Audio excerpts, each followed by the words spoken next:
basically everywhere. Many of us grew up with leaders criticizing autocracies during the Cold War. Several of those regimes endure, and their practices are spreading, regrettably, even in Europe. Freedom of thought, academic freedom, and investigative journalism once shaped democratic discourse. Not anymore. And this is wrong. This is historically wrong. Without freedom of thought, there can be no progress. Attempts to restrict free speech are always met with resistance. Those who suppress freedom of thought and critical thinking always end up on the scrap heap of history. With this in mind, I would like to express my support for the initiative to award the Nobel Peace Prize to Francesca Albanese, the UN Special Rapporteur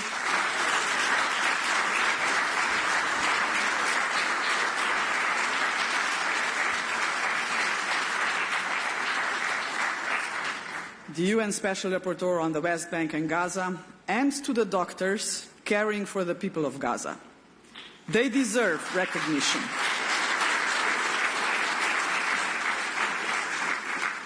They deserve recognition for risking their lives to restore peace and uphold humanity. They embody what multilateralism for human rights also means, preventing individual politicians from acting with impunity.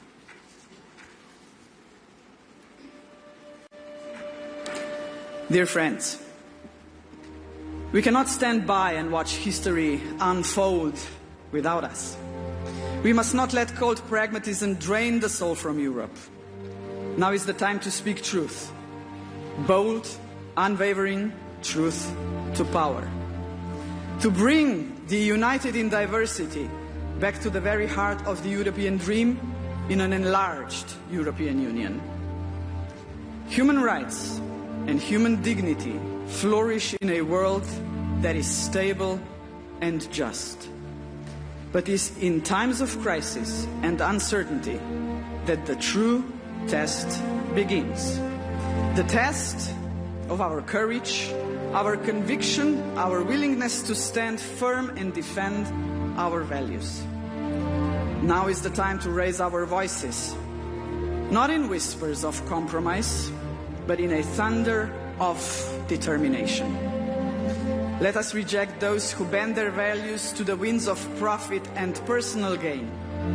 Let us fight for a Europe that speaks out loudly through every multilateral forum, against injustice and exclusion, against every crime against humanity, and for every silenced voice. Ladies and gentlemen, as leaders, we shape the future, a path towards democracy, prosperity, and peace, or a spiral into fear, crisis, and war. This is our moment to choose the side of history we will stand on. Billions, ladies and gentlemen, billions depend on our choice.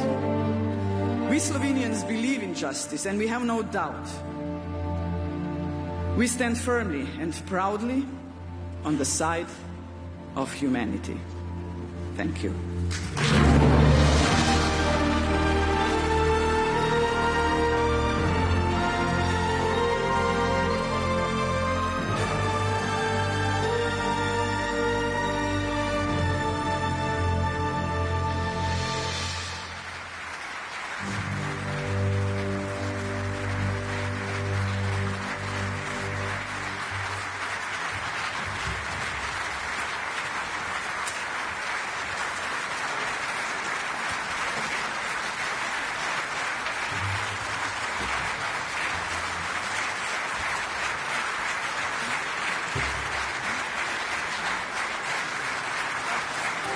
Ladies and gentlemen, international TV presenter and journalist, Ali Aslan. Madam President, thank you so much again for your very powerful and moving speech. Let's give it up one more time for Madam President. Thank you so much.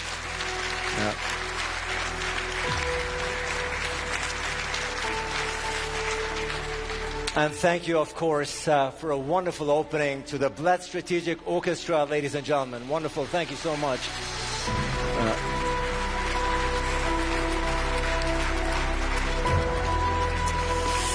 Excellencies, ladies and gentlemen, we are here for the 20th anniversary of the Bled Strategic Forum, and we are here to celebrate 2 decades of fostering dialogue and cooperation. You've seen in the videos the humble beginnings of this conference, and looking here into the audience, you can with confidence say that the Bled Strategic Forum has turned into one of the most prestigious and important conferences, not only in this region, but all around the globe. Congratulations to Tanya Fayon and congratulations to Peter Girk. Once again, this is your applause.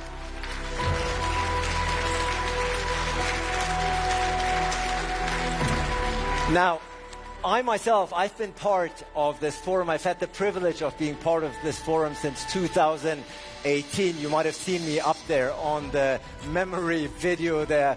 And it's so great to see so many familiar faces that have shaped the forums here throughout the years. I'm seeing, of course, the former president, Borut Pahor. Great to see you, gentlemen. Always a pleasure. We've had the pleasure of being on stage here numerous times, and of course I'm seeing my very, very good friend, Albanian Prime Minister Edi Rama, here in the audience. Prime Minister, you and I had our fair share of moments here on this stage. I think we went viral a couple of times. It's always great to see you. Congratulations on your re-election. But I also see many new faces here, new additions. Of course, the President of the European Council. I'm seeing Antonio Costa. Welcome, gentlemen, here to Bled for the very first time, at least in your new capacity. And of course, I'm seeing EU High Representative Kaja Kallas also here with us. Welcome to you as well.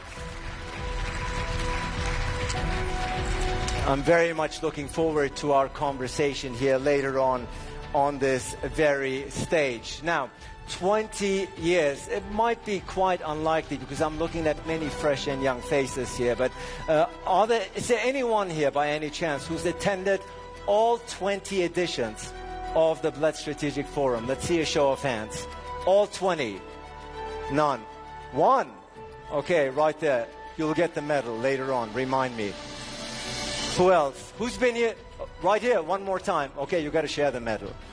We only 20 times. That's a proud achievement. So you are witness, and you have witnessed the steady rise of this forum into what it is today. Who's here for the very first time? The very first time at the Bled Strategic Forum. So I'm seeing quite a number of hands. You're in for a treat. Congratulations indeed. Now, 20 years, an anniversary, a birthday is always reason to celebrate. But, ladies and gentlemen, it goes without saying that this anniversary, of course, comes at a time when the world is in disarray, when it is hurting. So, of course, this is also a somber moment in time. And we have seen the video of your predecessor, Antonio Costa. We've seen Charles Michel standing up here on this very stage 2 years ago, making the pledge that the EU should be ready to admit Western Balkan countries into the EU by 2030. And our first panel, yes, please. The Bled Pledge, if you will, the Bled Pledge, as we call it, as the organizers call it. And in the very first panel, in the opening panel here of today, we want to see what has remained, if anything, of the Bled Pledge. Is it a dream or is it a reality? I'm very much looking forward to a very powerful panel. The first panel, as you know, traditionally here at the Bled Strategic Forum always focuses and looks at current events and developments in this region, in the Western Balkans. Certainly no shortage of topics here to be discussed during the first panel, which is being set up right behind me. As you can see, I'm very much looking forward to a very, very powerful panel here in Bled. 20th anniversary, that is quite an achievement. And while the chairs are being set up, I'm very delighted to call up one by one the distinguished speakers of the opening panel, once again titled The Bled Pledge, a Dream or Reality? The first speaker, of course, we've heard from the Foreign Minister, we've heard from the President. Now I'm delighted to welcome to the stage the Prime Minister of Slovenia. Please welcome Robert Golob.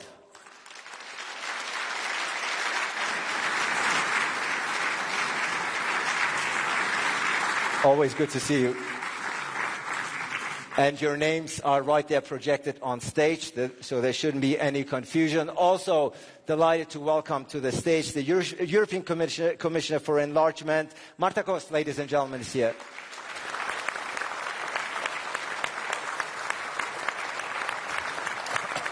Commissioner, wonderful to have you. We will see what remains of the Bled Pledge. Yes. Very much looking forward to your remarks. Very delighted to welcome to the stage a gentleman who needs no introduction to the Bled Strategic Forum. He's a very regular face here, year in, year out. The Prime Minister of Croatia, Andrej Plenkovic, ladies and gentlemen.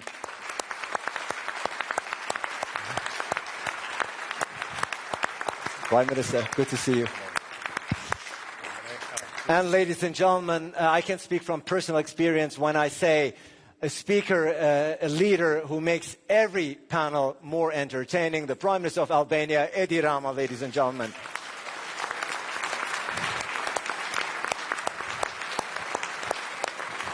So you are staying with me here? Stay with me here or not? No, not this year. Not this year, Rama, for good reason, I believe. But I'm delighted to see you back. And last, but certainly not least, delighted to welcome to the stage the Prime Minister of Montenegro, Milojko Spajic, ladies and gentlemen.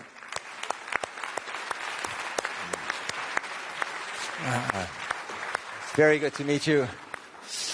And the moderator of this session, very, very delighted to welcome her to the stage, the director of the Istituto Affari Internazionali in Italy, Natalie Tocci, ladies and gentlemen. Yeah. And Natalie, great to have you. And before we start, yes, please, before we start, this year we have a different setting. Usually you dive right into the conversation, but we are very, very delighted to have a very special guest here with us who will give an input, if you will, make the intro to this panel. I'm delighted to see him here and welcome him now to the stage for a keynote address. Ladies and gentlemen, the President of the European Council and former Prime Minister of Portugal, António Costa.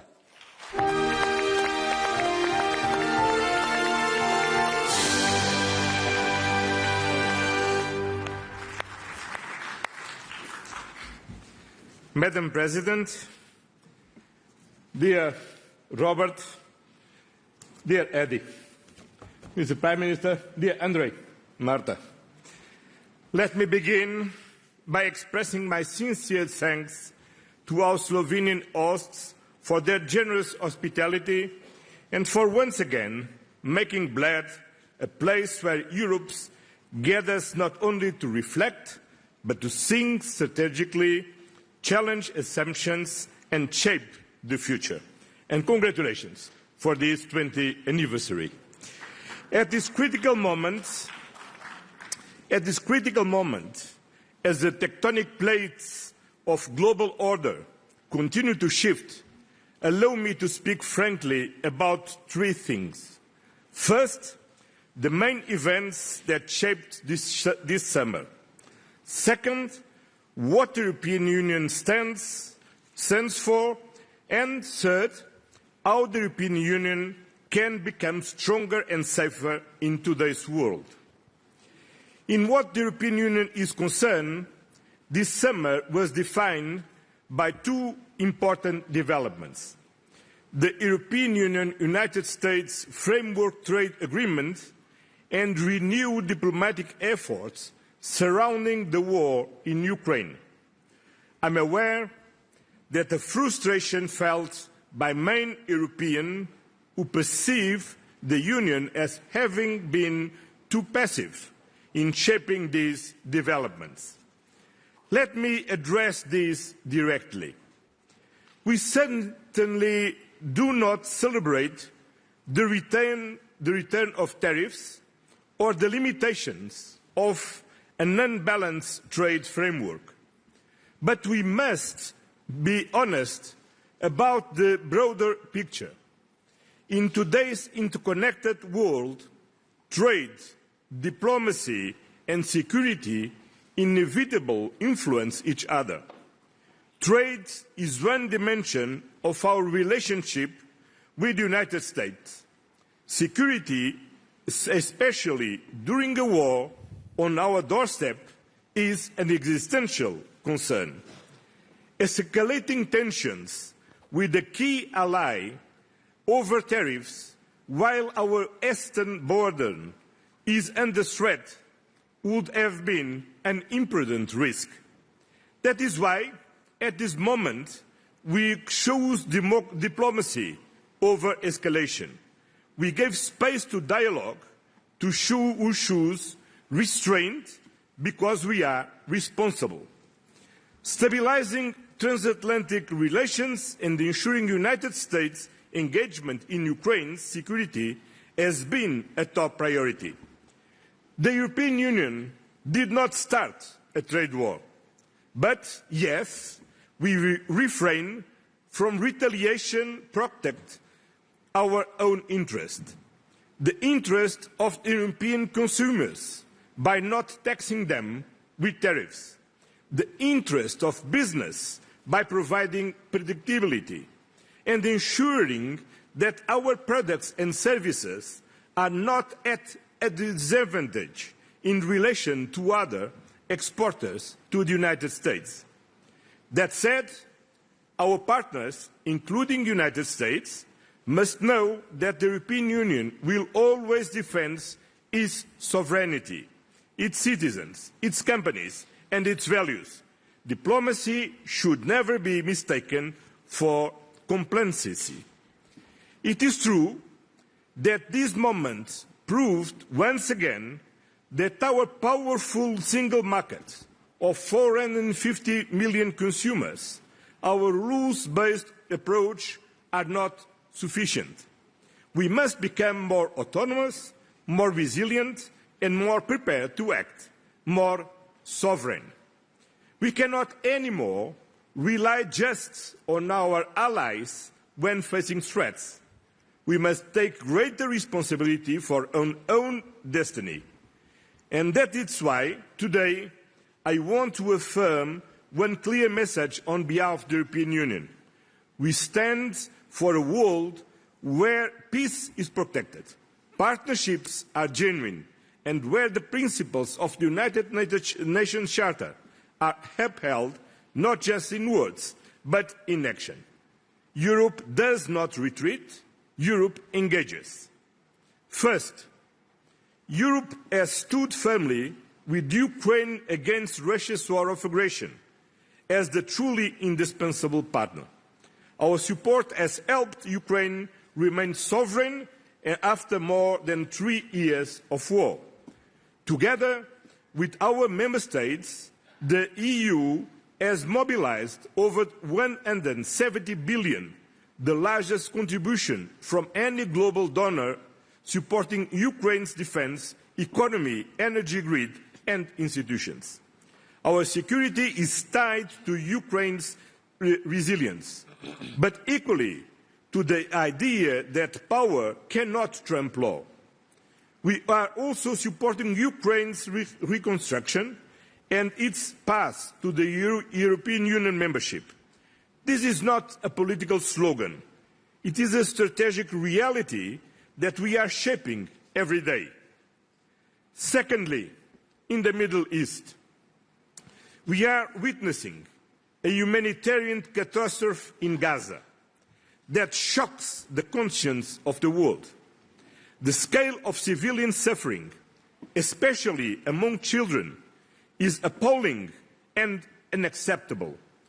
As the resolution presented by Slovenia in the United Nations Security Council stated, the use of starvation as a weapon of war is prohibited under international humanitarian law.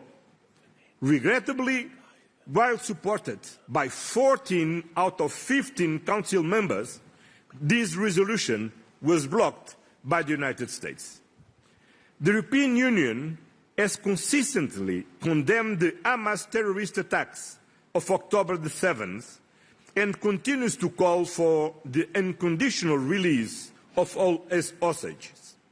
At the same time, the right to self-defense does not justify the indiscriminate destruction of civilian infrastructures or the collective punishment of an entire population. We must be unequivocal. International humanitarian law applies to all parties. We are deeply concerned by actions that threaten the viability of a future Palestinian state, particularly the expansion of settlements in the West Bank and the ongoing displacement in Gaza.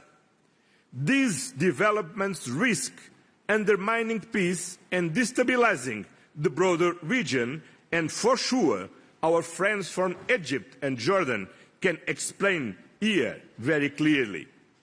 We therefore call for an immediate and sustained ceasefire, an unhindered humanitarian access, a halt of illegal settlement activity, and a renewed international commitment to a two-state solution.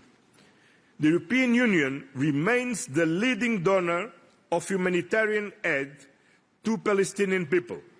European funding has kept hospitals, schools and institutions running, providing more than 450 million since the start of this war. We are actively supporting diplomatic efforts, and Palestinians' representatives must obviously be allowed to participate in international fora, including or especially the United Nations General Assembly and the upcoming conference on the conflict. The Palestinian people deserve peace, dignity and statehood, and that this is also the most sustainable path to the security for the Israeli people.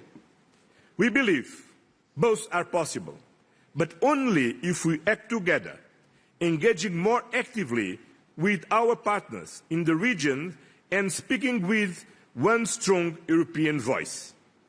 And let me be clear, unanimity in the common foreign and security policy is not a right to veto, but on the contrary, the special responsibility for each member state to build compromises in the spirit of loyal cooperation.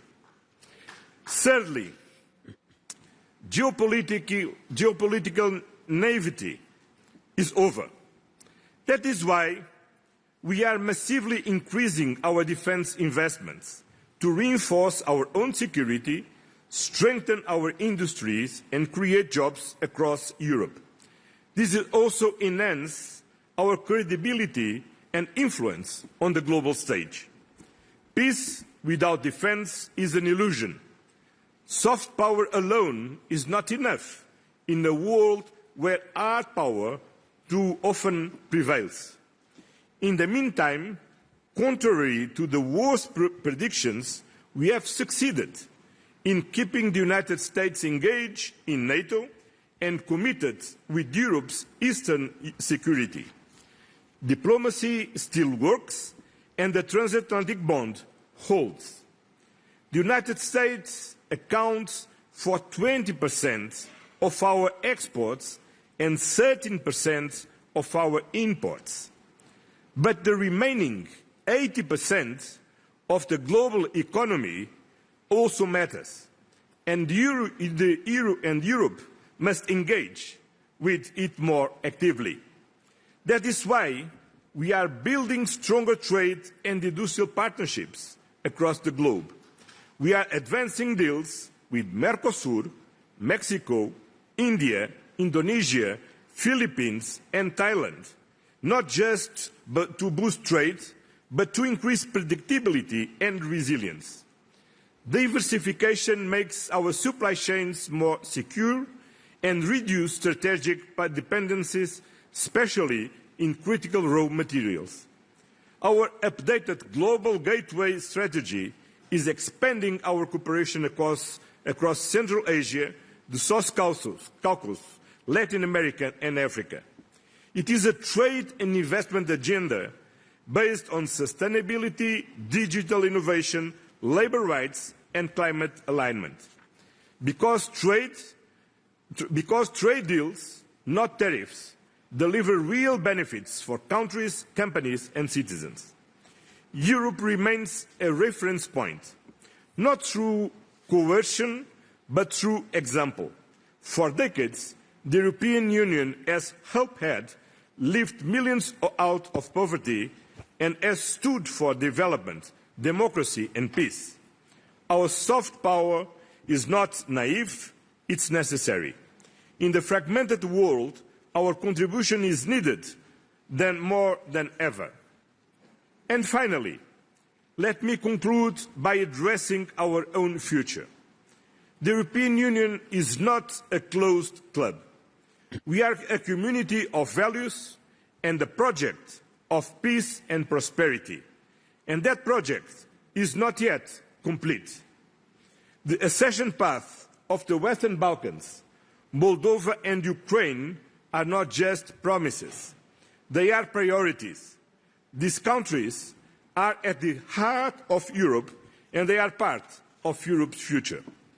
In the coming years, we must prepare the Union for enlargement through reforms, budget adjustments and strengthened governance. Enlargement will not be easy, but it will be worth it. It is the best investment we can make to reconcile nations and histories and to build a more united continent.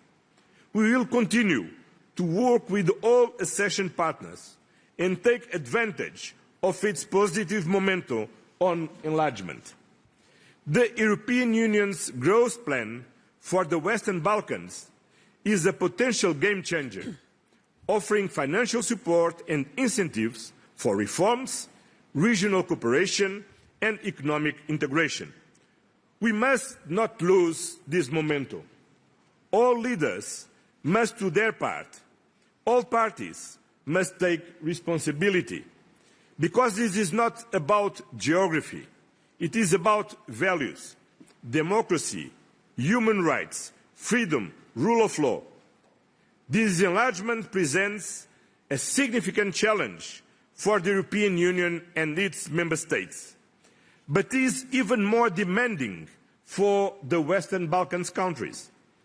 And the greatest difficulty is not the required reforms or the negotiation of various chapters and clusters.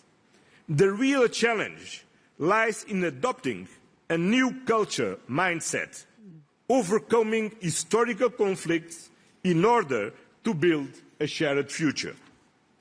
Ladies and gentlemen, in today's fragmented world, the European Union chooses to act, not through power alone, but through partnership, principle and perseverance. We will stand with those who uphold international law, not with those who seek to dismantle it. We will keep building a stronger Europe, not for ourselves alone, but for the benefit of global peace, justice and cooperation. This is Europe's promise.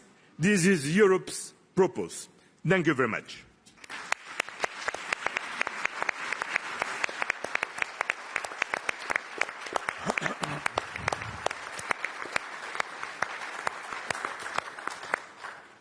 Well, thank you very much, President Costa, for those important words, and good afternoon to you all. Back to school, back to Bled. Here we are, another year, and here we are to discuss, once again, an extremely important topic. Enlargement, the Bled Pledge. Where are we on that Bled Pledge a couple of years since it was announced? Now, as we all know, enlargement up until Russia's large-scale invasion of Ukraine was kind of almost dead in the water. Russia's invasion revived, in many respects, enlargement, and it revived enlargement for the very simple reason that enlargement was no longer viewed as being optional. It was no longer viewed as being a nice but not a necessary to have.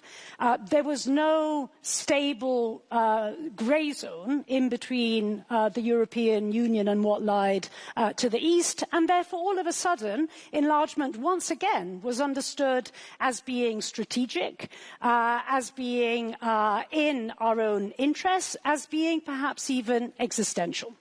And it is really in this context that the Bled Pledge was made.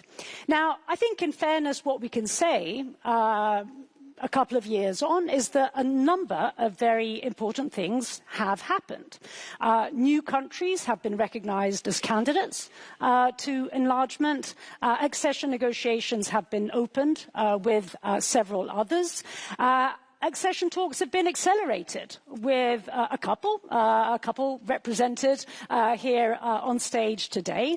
And as President Costa was reminding us, we also have a growth plan. So I think, if we really do want to look at the glass half full, it's fair to say that indeed there have been important steps being made.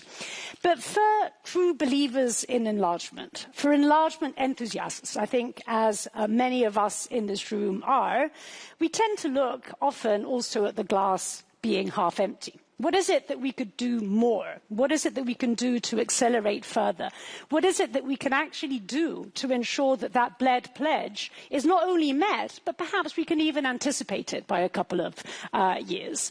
And in order to discuss this question, Ali has already introduced them. We have an absolutely stellar panel to discuss them with us, and especially indeed for those that would like to see the process accelerating even further, there are, I think, at least a couple of questions or challenges that I think would be extremely important to discuss over the next hour or so.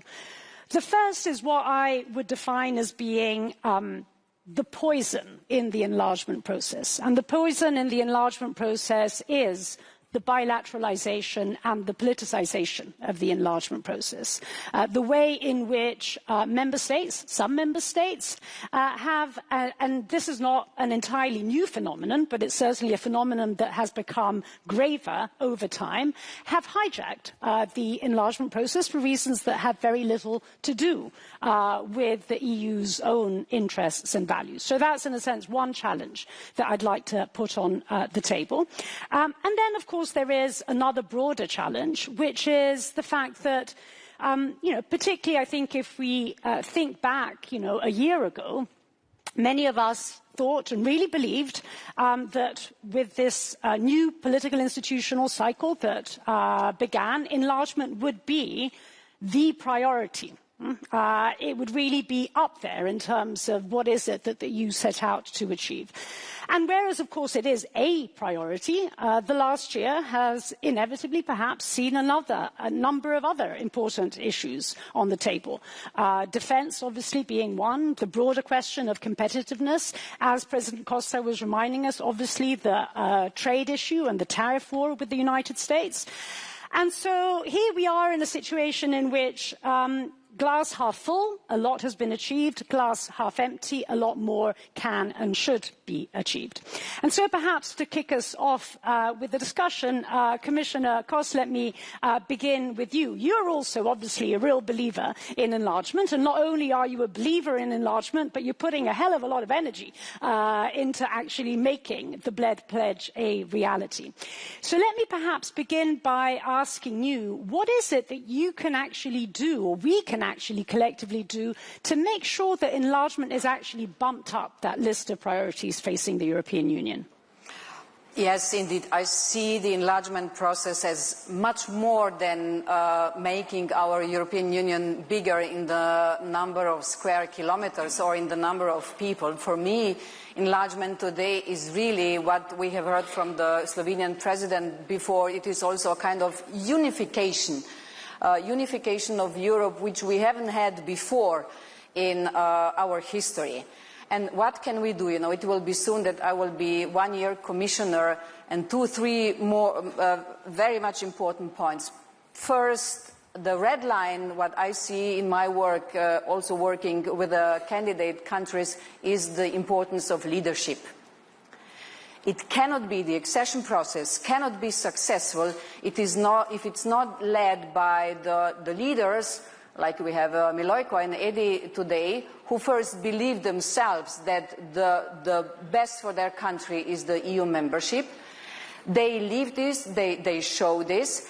And of course, for this we need leaders who are able to put reforms over day-to-day businesses, who know how to resolve the bilateral issues. You've been speaking about this, Antonio also.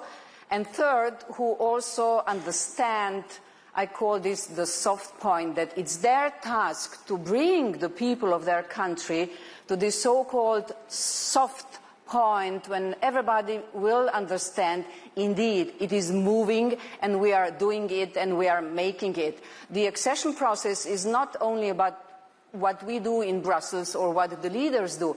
It is about how public is supporting it, the parliament is supporting it, and civil society. First point. The second point is there are no shortcuts. You've been speaking about the pledge of Mr. Borrell. He was speaking about that 2 sides should be ready in 2030. The candidate countries, but also we. But in order that we will be able to accept the new member states, they have to deliver. So no shortcuts, meaning the rule of law, human rights, anti-corruption, free media are non-negotiable. So all this has to be fulfilled. The third important thing I would name is the geopolitics has changed. We are now confronted with the fact that they are, I call them, external disruptive forces who would like to see us fail.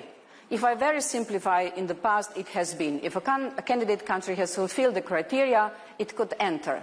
Now we have external forces who would like to see us, Europe, fail, and candidates too. We saw what happened in Georgia. We have a very important elections at the end of September in Moldova, where we see that Russia is really fighting against the present government who has chosen, and the people who has chosen the European path. Thank you so much, Marta, for this. And indeed, let me now turn to the candidate countries. And as I was hinting at earlier, both Albania and Montenegro, in fact, do represent, I think at this point in time, really the front runners in this process. And I think, really the countries that if we are to meet the Bled pledge and do better, they are the ones that seem to be really quite well on the way. So, Eddie, perhaps let me begin with you and perhaps turn to you, paraphrasing what Marta was saying. What is it that you are doing to actually put reforms above the day-to-day politics? And, what is it that you can tell us today to persuade us that Albania actually is on track, not for 2030, but as you yourself said, for 2027? Persuade us that this is indeed what is happening and how Albania is actually going to meet that pledge. Thank you. And first of all, it's really very nice to be here in the 20th anniversary of this forum, although I have not followed the whole 20. I want to make very quick remarks, 2 remarks. Number one, I saw the film and I was amazed to see our former president being the same. Like Slovenia, by the way, every time I come here, nothing changes, the same. Perfect. And the second remark is, I don't know for what reason, maybe it's strategic, but the chairs become tinier and tinier and tinier. More and more uncomfortable. Maybe you have a message through the chairs, I don't know. This panel only. just to tell us, don't. There's a reason. Just to give, just to tell us we have to finish quick. But if you wanted us to finish quick, first of all, no Italian moderator, because they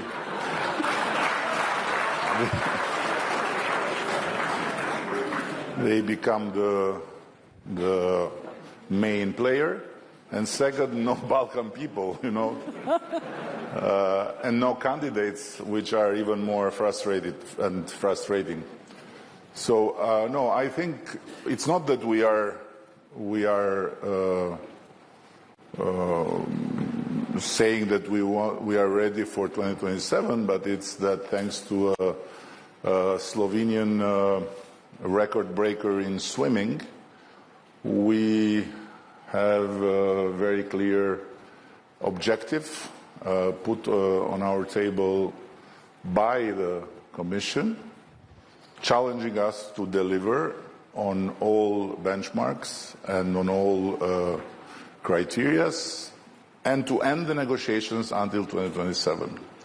And then, of course, it will be the member states, and it's another part of the process. So what we are doing is exactly that. We are pushing and pushing and pushing and not asking questions, because the best thing to do with the European Union is to be free when you talk in Bled, but to say yes, yes, yes, yes every time they say to you, you have to do this, you have to do this. They're not negotiations. So if you mix Bled with Brussels, then you are F.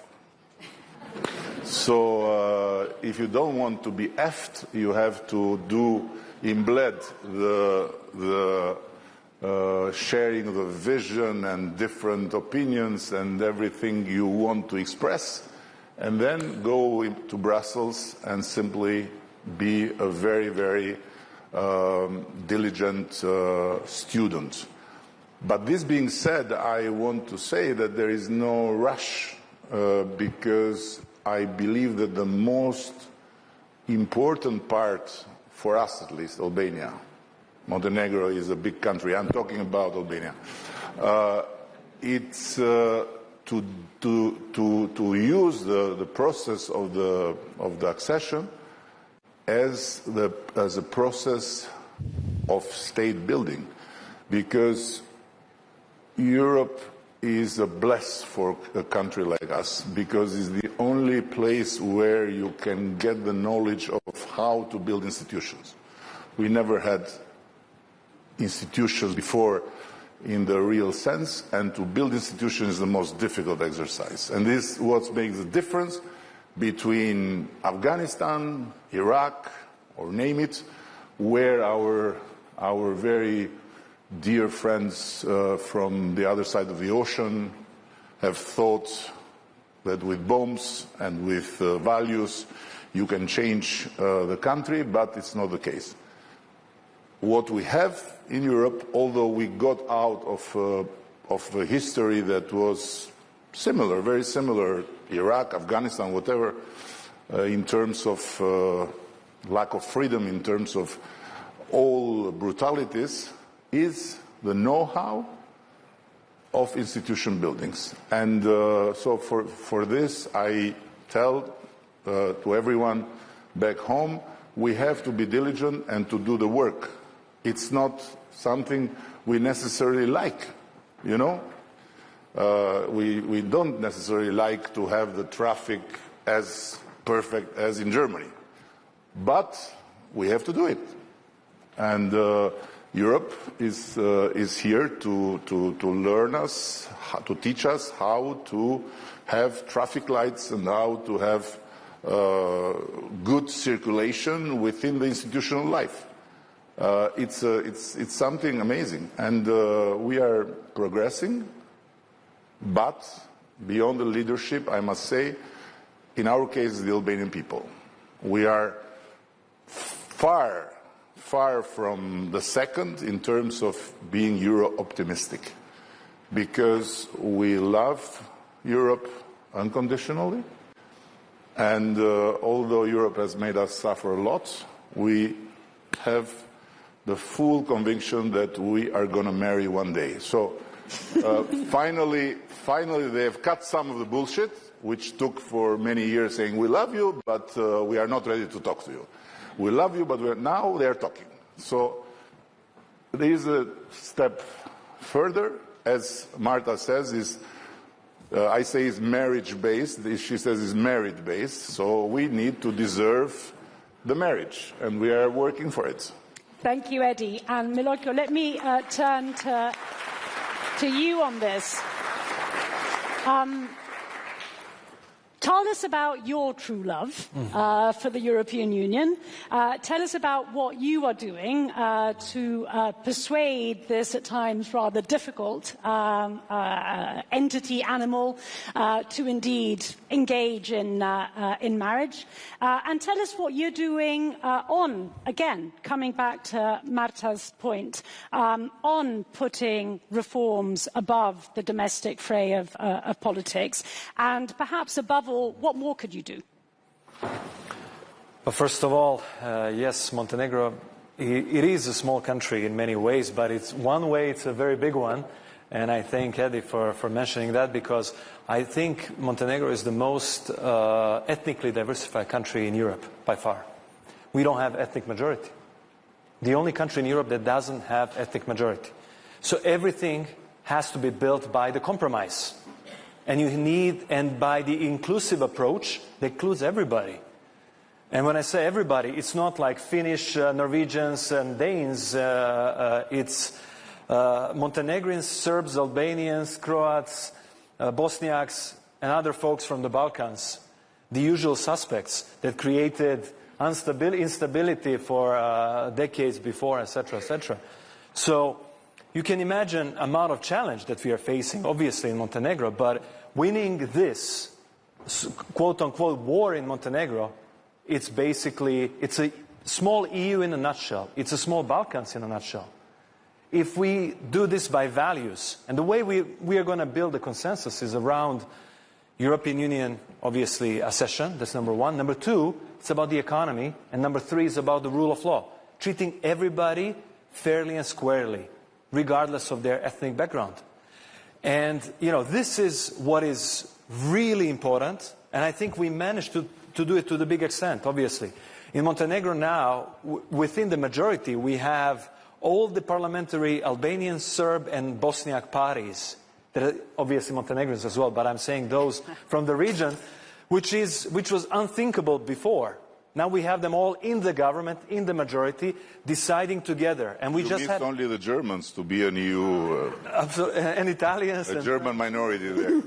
So the thing is we had a big reform just recently, and we had whole parliament voting unisonly on electoral reform, which was a really big one. It was impossible to do it for like decades. The same was about the Constitutional Court and many other reforms that we couldn't really do for decades. Now we can do all of these things with more than 2/3 of the majority voting in favor, because of these three things. And this is what unifies the country. And this is what should unify us all in the European Union as well. I lived more than a decade in Asia, in Singapore, Japan, China. I've been to India many times. I've been to Indonesia many times. And you know, yes, Montenegro is ethnically diverse, but looking from that perspective, all of our differences, they are ridiculous. You know, in Montenegro you have Bosniak, Serbian, Croatian, and Montenegrin language, you know, which is basically completely interchangeable. We can understand each other completely. We basically eat the same food. Our culture is almost the same, or it is the same. You know, the differences are tiny. And we make them so big because we focus on the past and we don't focus on the future. Right. It's about time we just focus on the future. Or we're going to be insignificant. We are becoming insignificant, but we are going to be even more insignificant if we don't focus on the future, if we don't focus on what's ahead of us, because Asia is focused. Very, very focused. Next 3-4 years are going to be monumental in terms of the change, the amount of change, the exponential change that's coming in the next 3 or 4 years in AI, in other big technologies, is going to be monumental. We cannot miss this opportunity. So, yes, Europe is unified in our diversity. Great. Now let's move on and let's focus on the future. And we have to focus on some of the things that very smart people like Mario Draghi already made it for us. Let's remove the internal barriers. We're talking about, tariff barriers with the US. How about we focus on our own internal barriers? They're like huge. Right. They're really preventing us from being really a single market. And I'm talking as somebody who is not even part of the single market. Yet. But we are becoming slowly, like SEPA now and some other folks. So innovation, investing in innovation, making a good regulatory environment for innovation. Like 2 of our countries, we are small countries. We can be test beds for innovation. Together with the European Commission, we can sit down and say, hey, if it works out in Albania, if it works out in Montenegro, let's scale it up and let's become a European standard. These are the things, and actually that's good because 2 of our countries, we don't have vested interests of big industry folks. We can easily move ahead in terms of innovation, in terms of like regulatory change. And our administrations and systems are relatively new, and we can actually adapt much faster. And if this approach works well at the time we join EU, how about we make it Europe-wide? And this is could be potential contribution to the European Union. Because you shouldn't be only receiving end. We should also be on the giving end. Absolutely. And let me now jump on to member states. The prime ministers of which we have 2 at this panel, Croatia and, of course, our host, Slovenia. And let me turn to you, perhaps, Andrej, first. Ask you, I want to come back to this poison question. And, as Eddie was saying, yes, indeed, inevitably, member states are fundamental. They're there at the beginning of the process, and, of course, they have to be there at the end of the process. But perhaps they're a little bit too much in the way in the middle of the process, right? And that's where a lot of this, I think, poison and bilateralization comes from. Now, both Croatia and, of course, Slovenia, big supporters of enlargement. What is it that your countries could do to make that support, to make that friendship, to make enlargement happen, actually more forceful, more powerful indeed in ensuring that that poison is somehow sucked away from the process? First of all, thank you once again for the invitation for being here at Bled 20th edition. Thank you, Robert, Madam President, Minister. It's a great pleasure, Commissioner, to be here, I think, 6th time in a row at this opening panel. A few points on enlargement, and then I'll come as someone who has been who is coming from the country that was vaccinated with the poison that you have mentioned. My first point, enlargement has really gone through a revival since Russia's aggression against Ukraine. I think we need to take that truly into account. This is my most important point today for all of us. Second, Juncker said in 2014, no enlargement. Ursula didn't have time in the first mandate. This time, your mission letter looks more optimistic. In last 18 years, only Croatia joined. These are the facts which are sort of sobering in terms of the topic and the priority of the enlargement. Is it really a priority among the European Council members? I'm not so sure. We had a first debate on the European Council level conclusions when I just joined, which was a long time ago, 8 years ago, after I don't know how many years, which means that the heads of the European Union in terms of political leadership were not dealing adequately with the issue. We jointly revived it as of 2018, which is very good. Now it's a common practice to meet the leaders of the Western Balkans region, which was void from 2003 till 2018. These are the facts.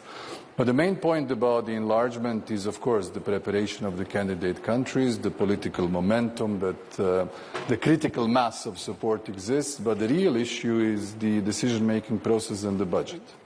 These are the two unspoken critical elements, whether the big countries will allow more smaller states with very modest contribution to the EU budget being allowed to decide when they believe that someone else should have an upper hand, because we all know that the 10 richest member states are financing 80% of the budget. These are the facts. It takes a while until people realize how things really happen, but that's how they happen.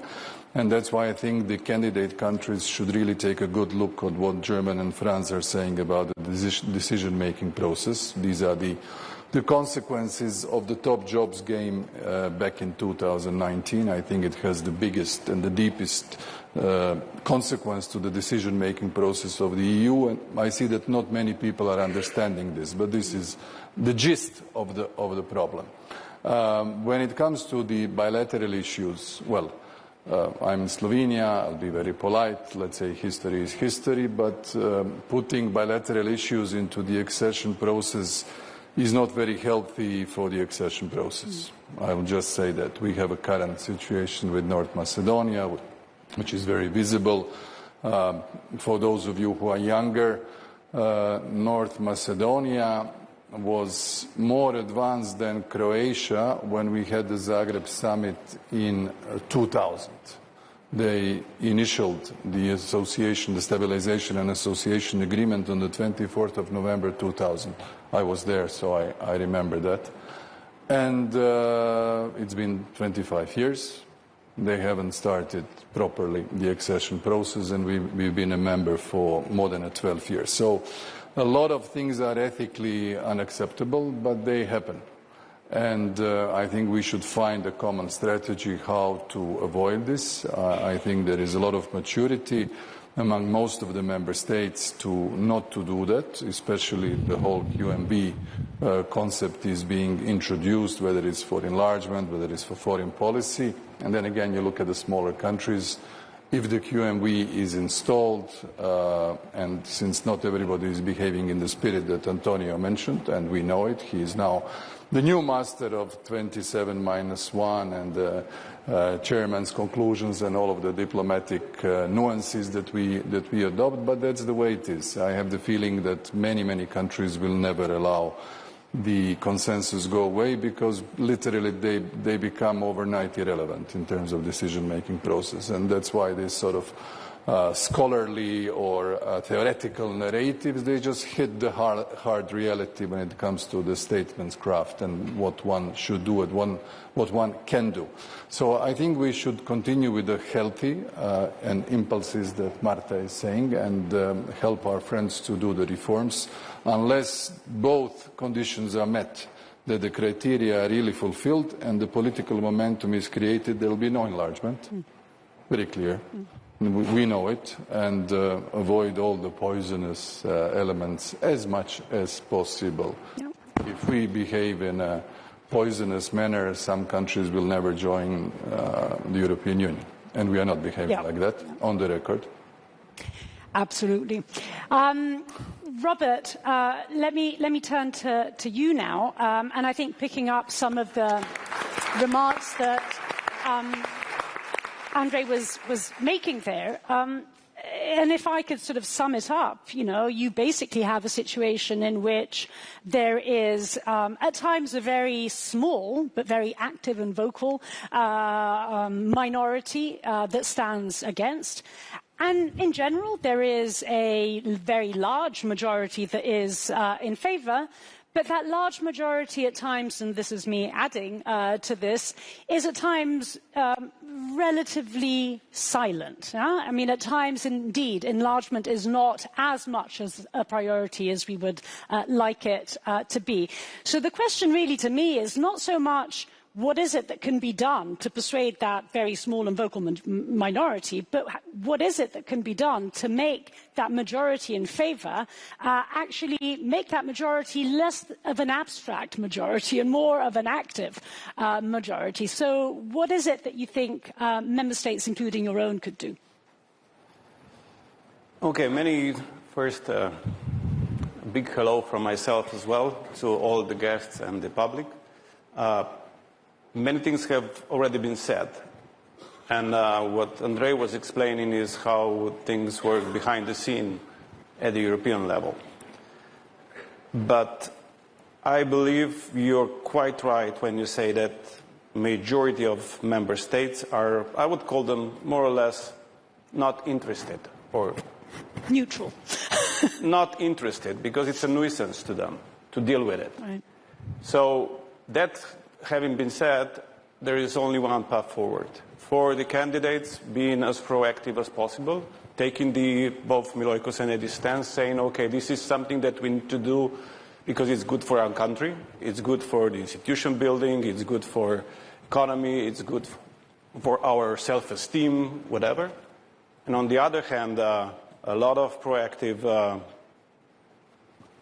moves and steps by commissioners, especially by Marta, in order to make the European, first Commission, but then also European Council, realize that we need to implement some changes. And we need to do them before 27, meaning we don't have much time to start implementing those measures. And it seems, at the first glance, it seems rather straightforward. As what Marta was saying, or maybe Andrej, I'm not remember, okay, there is a political decision at the beginning, and there is obviously a political decision at the end of the negotiations, but in between it should be a meritocracy ruling and the technical process. It doesn't work that way right now. But I don't see any real reason why we cannot revert to this. Right. And this is something that will take some convincing, some very hard work by Antonio as well, in order to be possible to implement these decisions. But we've done it in other cases.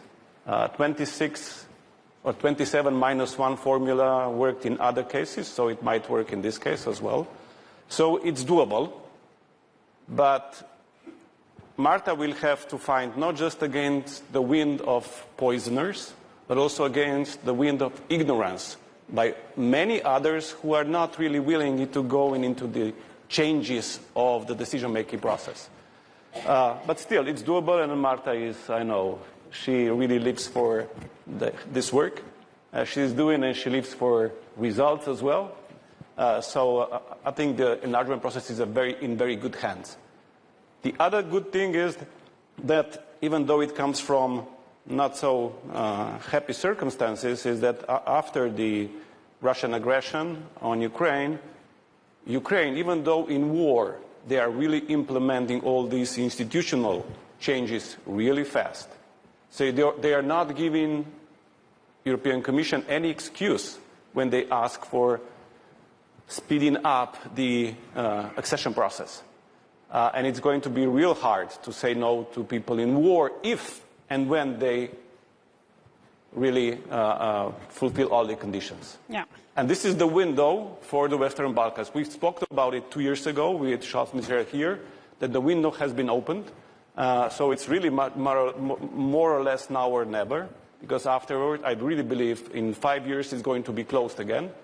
And there is another major change, and not that we are introducing it here, but we are just pinpointing it right now. In the past, mostly it was all the Western Balkans at once, because there are some big countries that we shall never leave behind. Okay, that was the narrative of the past. I truly believe that the big countries will follow only when they see small countries succeed. Unless we let those who have the merits succeed, the big countries will not change at all. So that's why we decided that for this forum... Montenegro is the biggest country and is changing all the time. That has already been ascertained. That has been cleared already. Who is the biggest? Yeah. How many ethnicities they have? They are huge. So I believe they could be an inspiration to everyone else to follow suit. Yeah, I believe they're in good hands, and looking forward for 2 years from now to announce the results. That we are putting pressure on them. Thank you, Robert, for this, and Andrej, because really, the glass for me is not half, it's nearly full, because it is a priority. Perhaps we do not show everything to the outside world, but we are working really much quicker, even if we sometimes cannot move in the Council. Antonio, from the technical part, we are moving, you know, in the last 8 months, we have opened more clusters than in the last 5 years and closed more chapters than in the last 10 years. We will open 2 clusters more for Albania this year, so we already agreed with Eddie that we will celebrate first in Brussels and then next year with a football match between candidate countries and member states in Tirana, and the president of UEFA will play with us, and perhaps some others too.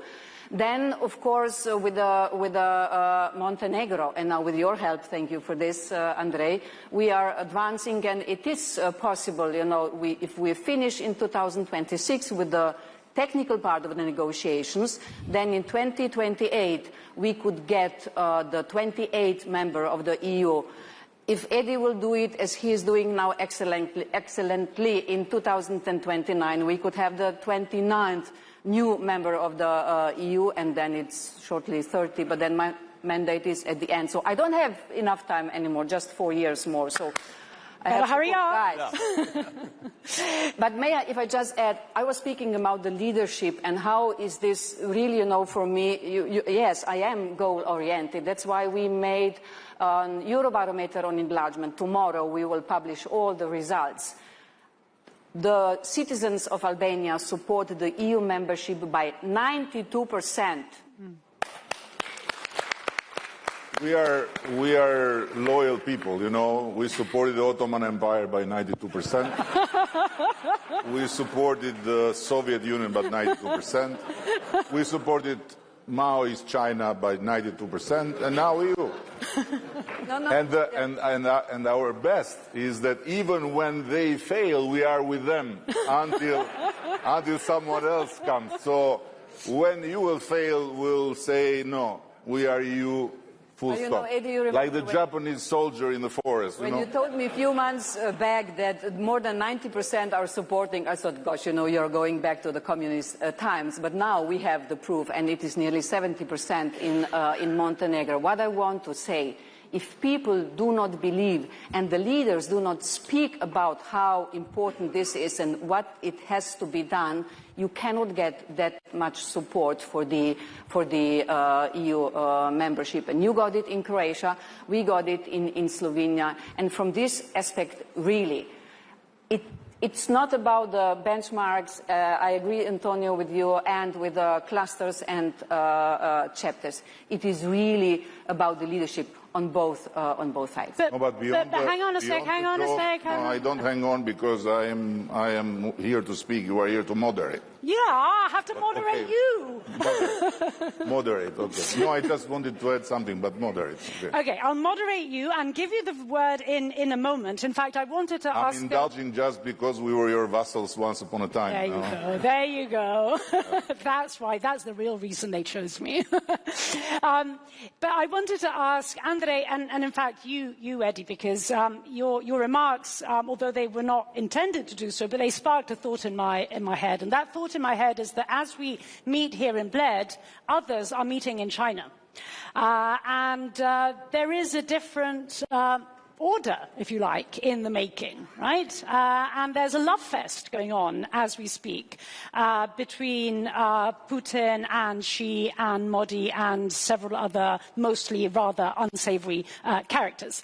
And so it's not as if this conversation is happening in a vacuum. I mean, it's not as if we will have forever. That window will be closing, and it risks closing even sooner than 4 years unless we actually do speed up. And so, Andrej, I wanted to kind of perhaps come to you and ask you to reflect and kind of put this discussion within that broader geopolitical context. And also, what is it that can be done in order to send the message to our own populations, be it in member states or be it, Eddie, in candidate countries, American candidate countries, that actually this is a region that can add to the security of Europe? I fully agree with you that the world that we were living in a couple of years ago has so rapidly changed, and I would say irretrievably changed. This is the key new element when you look at the NATO Hague Summit decision commitment to 5% by 2035. Would have been unthought of a couple of years ago because everything was settled. We were sort of gliding towards the welfare state, and then there was a wake-up call in 2013-14, and then 2022 with Putin basically showing his cards and even showing them again after Alaska and after Washington. I think we need to be realistic. The attacks are going on Ukraine, and nothing has moved an inch towards some sort of concept of pursuing peace, so as to be very precise.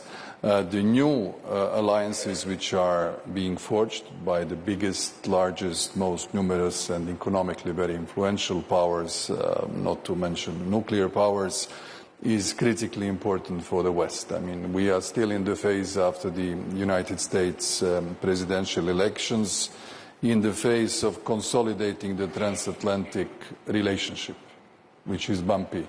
Bumpy in security, bumpy in defense, bumpy in terms of multilateralism, bumpy in terms of respecting the international law, and bumpy in terms of trade relations, especially with the tariffs that are on the agenda. So the West, since we are all the West, needs a consolidation.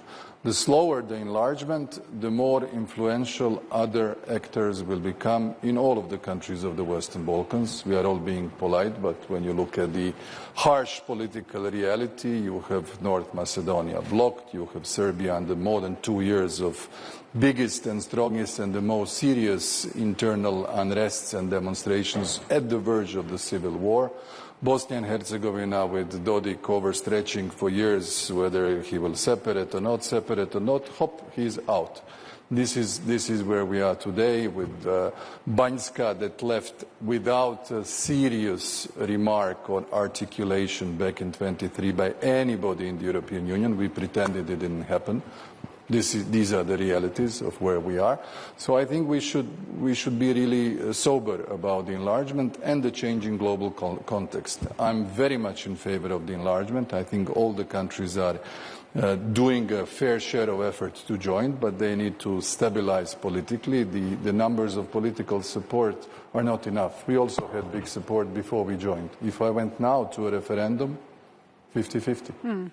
50-50. The narratives have changed. There are so many false information that is being spread around, and people, unfortunately, in the context of the technological revolution, tend to trust false information quite a bit. So it's a perennial battle for us to win the narratives, and we should also be realistic. This is part of the enlargement. The other are Ukraine and Moldova, both under active or frozen conflicts, both under war or occupation of part of their territory. This is where we are. These are the two closest to Cyprus situation that we have had, except that the ongoing Russian aggression is still there. So the topic is important, but it's so strained with all of these elements that we have to be realistic. One thing we have learned through our enlargement is we need to be very realistic. Eddie. Very realistic. Oh, sorry, it's stronger than me now because he mentioned Alaska. And as I am haunted by something I told here about Putin and the time zones, it got in my mind something new about Putin's waste biological bag. You know about it, right? That wherever he goes, he has a waste biological bag to collect and bring home. And the reason why is because he collects proof that wherever he lands was historically Russia. Understand?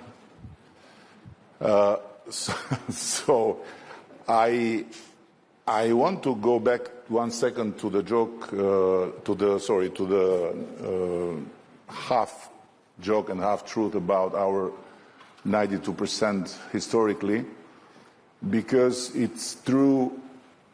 But in the same time, it was never our choice. So we were fully in with all empires, and the first empire that we have embraced because of our choice is European Union. And we are very devoted to it. And by the way, I don't think there is another country so far in Europe where you can have a campaign and you can run an election exactly on that, on the EU. And the reason why we won big this time, I think, was very much connected to the EU pledge and to the call for all the people to gather around the flag and bring the flag in EU.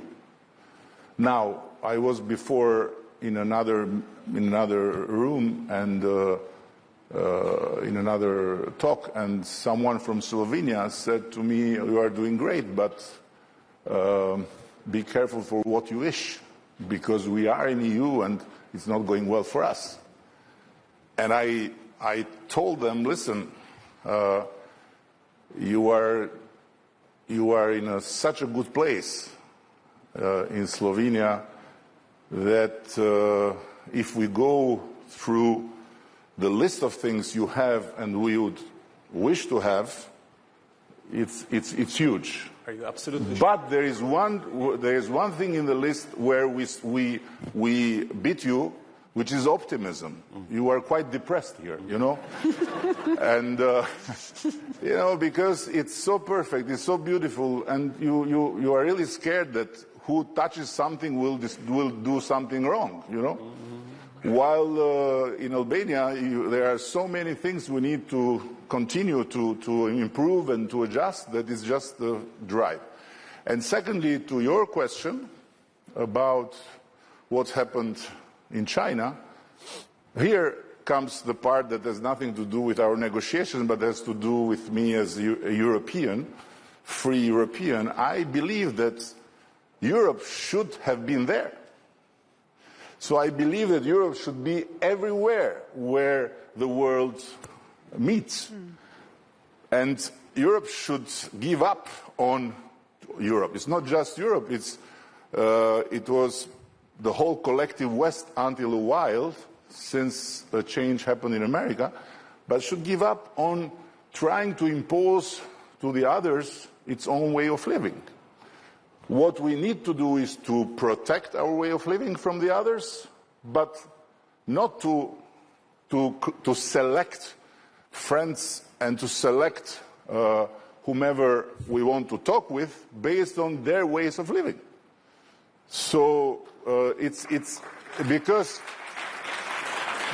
yes, and by the way, I represent a country that fully stands with Ukraine, and the only country, I believe, in Europe that since the fall of the Berlin Wall never had a visit to Russia or never had a guest from Russia. So nobody can say that I have any kind of confusion in my mind, but I believe that Europe should not wait from the other side of the ocean what's next with the peace plan. Europe is first and foremost peace, is culture of peace, is peace and culture. So, of course, we have to defend ourselves. Of course, we have to improve our defense. Of course, we should not rely on others. But how comes that we don't have yet a plan? And what we wait? You know, we wait for what? For the next move. So, Viktor Orban, you know, is a very controversial figure, good friend. I appreciate a lot Antonio. I appreciate a lot Victor. I appreciate a lot of this gentleman here. And I don't base my appreciation on how much I agree or don't agree with someone, but how deep the conversation goes. And when he mentioned ceasefire some time ago, he was treated like a pest. He was treated like you know, like the waste biological bag, you know. And when suddenly someone else on the other side of the ocean mentions ceasefire, suddenly Europe discovers that there is also ceasefire. But it's too late. It's too late. Nobody is going to fall for it. Now what we are waiting? We are waiting that someone else finds something else, and then we find ourselves in front of a fait accompli, and we become isolated even more from others. And to conclude, a very dear friend of all of us, I believe, from another country out of Europe, in the Middle East, asked me, have you counted how many friends you had before the war and how many you have since the war? And this is a question that we have to make, because we don't have any reason to not be proactive with all the forces that are out there, and to not have our own, like Antonio said, very rightly so, our own deals, our own communication. And when it comes to the enlargement, it's not, it's not really, what enlargement is to get Montenegro in. Even if Albania gets Montenegro in, it's not enlarged. It's practically from very small to too small. So what enlargement is to get Albania in? What enlargement? Enlargement. What enlargement? We both are like, I don't know. Our houses. So... get on with it, so is the message. But if EU enlarges with us, it gets stronger. It gets more compact. Why? Because it doesn't leave a part of the body open for viruses, for microbes, for assaults, for infections, and so on. Exactly. And this is the point. So if tomorrow things go in a different direction, this will be a wound open in the middle of Europe. While if we are in, we are simply, closing a space where from a very little space it can become a big problem. And we are the only reality in the history of geography, I believe, that I'm talking wrong like an Italian. I have to prove you wrong, see? So we are the only reality in the history of geography to have two borders. I mean, the European Union has two borders. One outside border, like everyone else, and one inside border.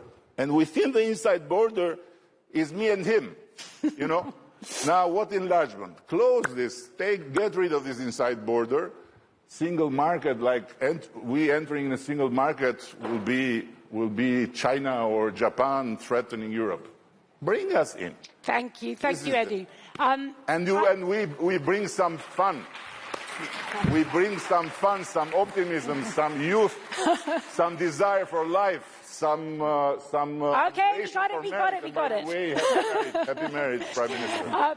I'm on a mission here to prove that you are wrong, not in what you just said, but in the fact that I'm an Italian moderator in you're a Balkan panel. I'm on a mission to prove you wrong, right? And so, prove me wrong. As in, not on what you just said, but on the fact that we have to end on time. And so, let me end with I can prove myself wrong all the time. A final question to Milojko and to Robert, and it's a very short and crispy one. Tell me one thing, just one thing, which you could point to when we meet again in 1 year. Here we are in a situation in which it's not a 50-50, glass half full, half empty, let's say it's a 2/3. No, I don't accept 50-50, so make it 70-30. Okay, 70-30? I want it to have an 80 or 85 next year. What is the one thing that should be done, can be done, and that you will do to make sure that we get to that 80-85% by next year? Milojko. Sorry, 80-85% of what? Of the glass being half full. Meeting the Bled. An attack from Russia to Montenegro will do it. And I want it in 30 seconds. Then we have a third world war, as Trump once said. Actually, getting Montenegro into NATO was one of his concerns in his first mandate. I'm joking. But it's because he doesn't know the size of Montenegro. This is the problem. No. He's probably very well aware of the size of Montenegro. But it's, I think, the economy.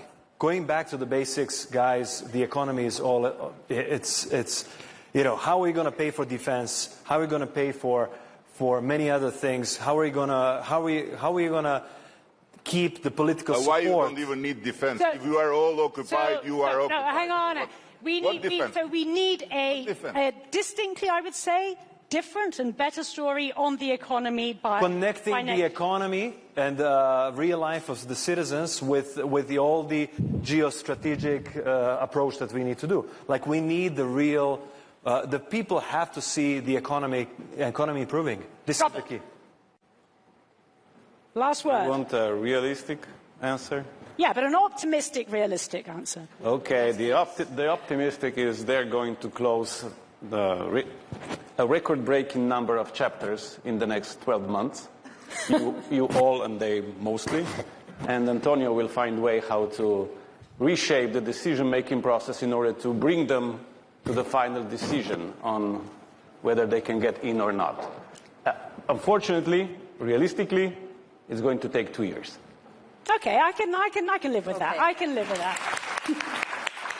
And being just, Eddie, 10 seconds late, I think that Ali will be back here to tell us what we have to do. Please join me in thanking this absolutely fantastic panel. Thank you.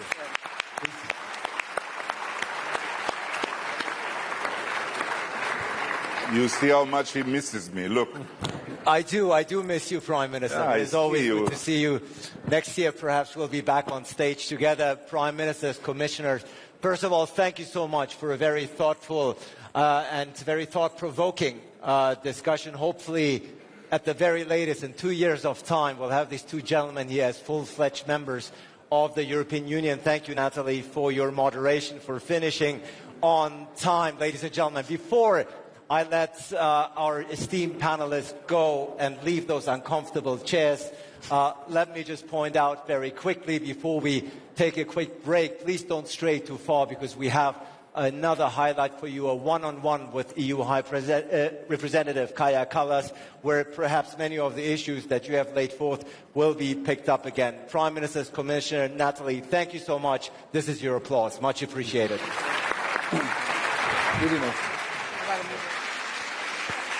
Thank you.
Everyone, please take your seats.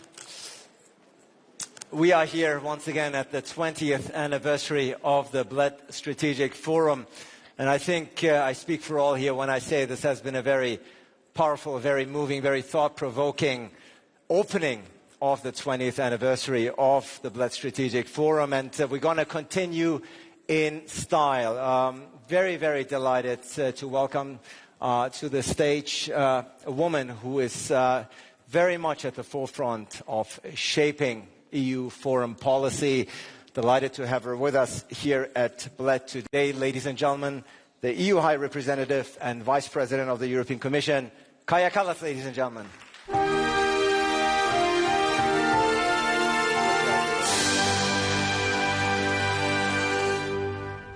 High Representative, wonderful to have you with us here in Bled.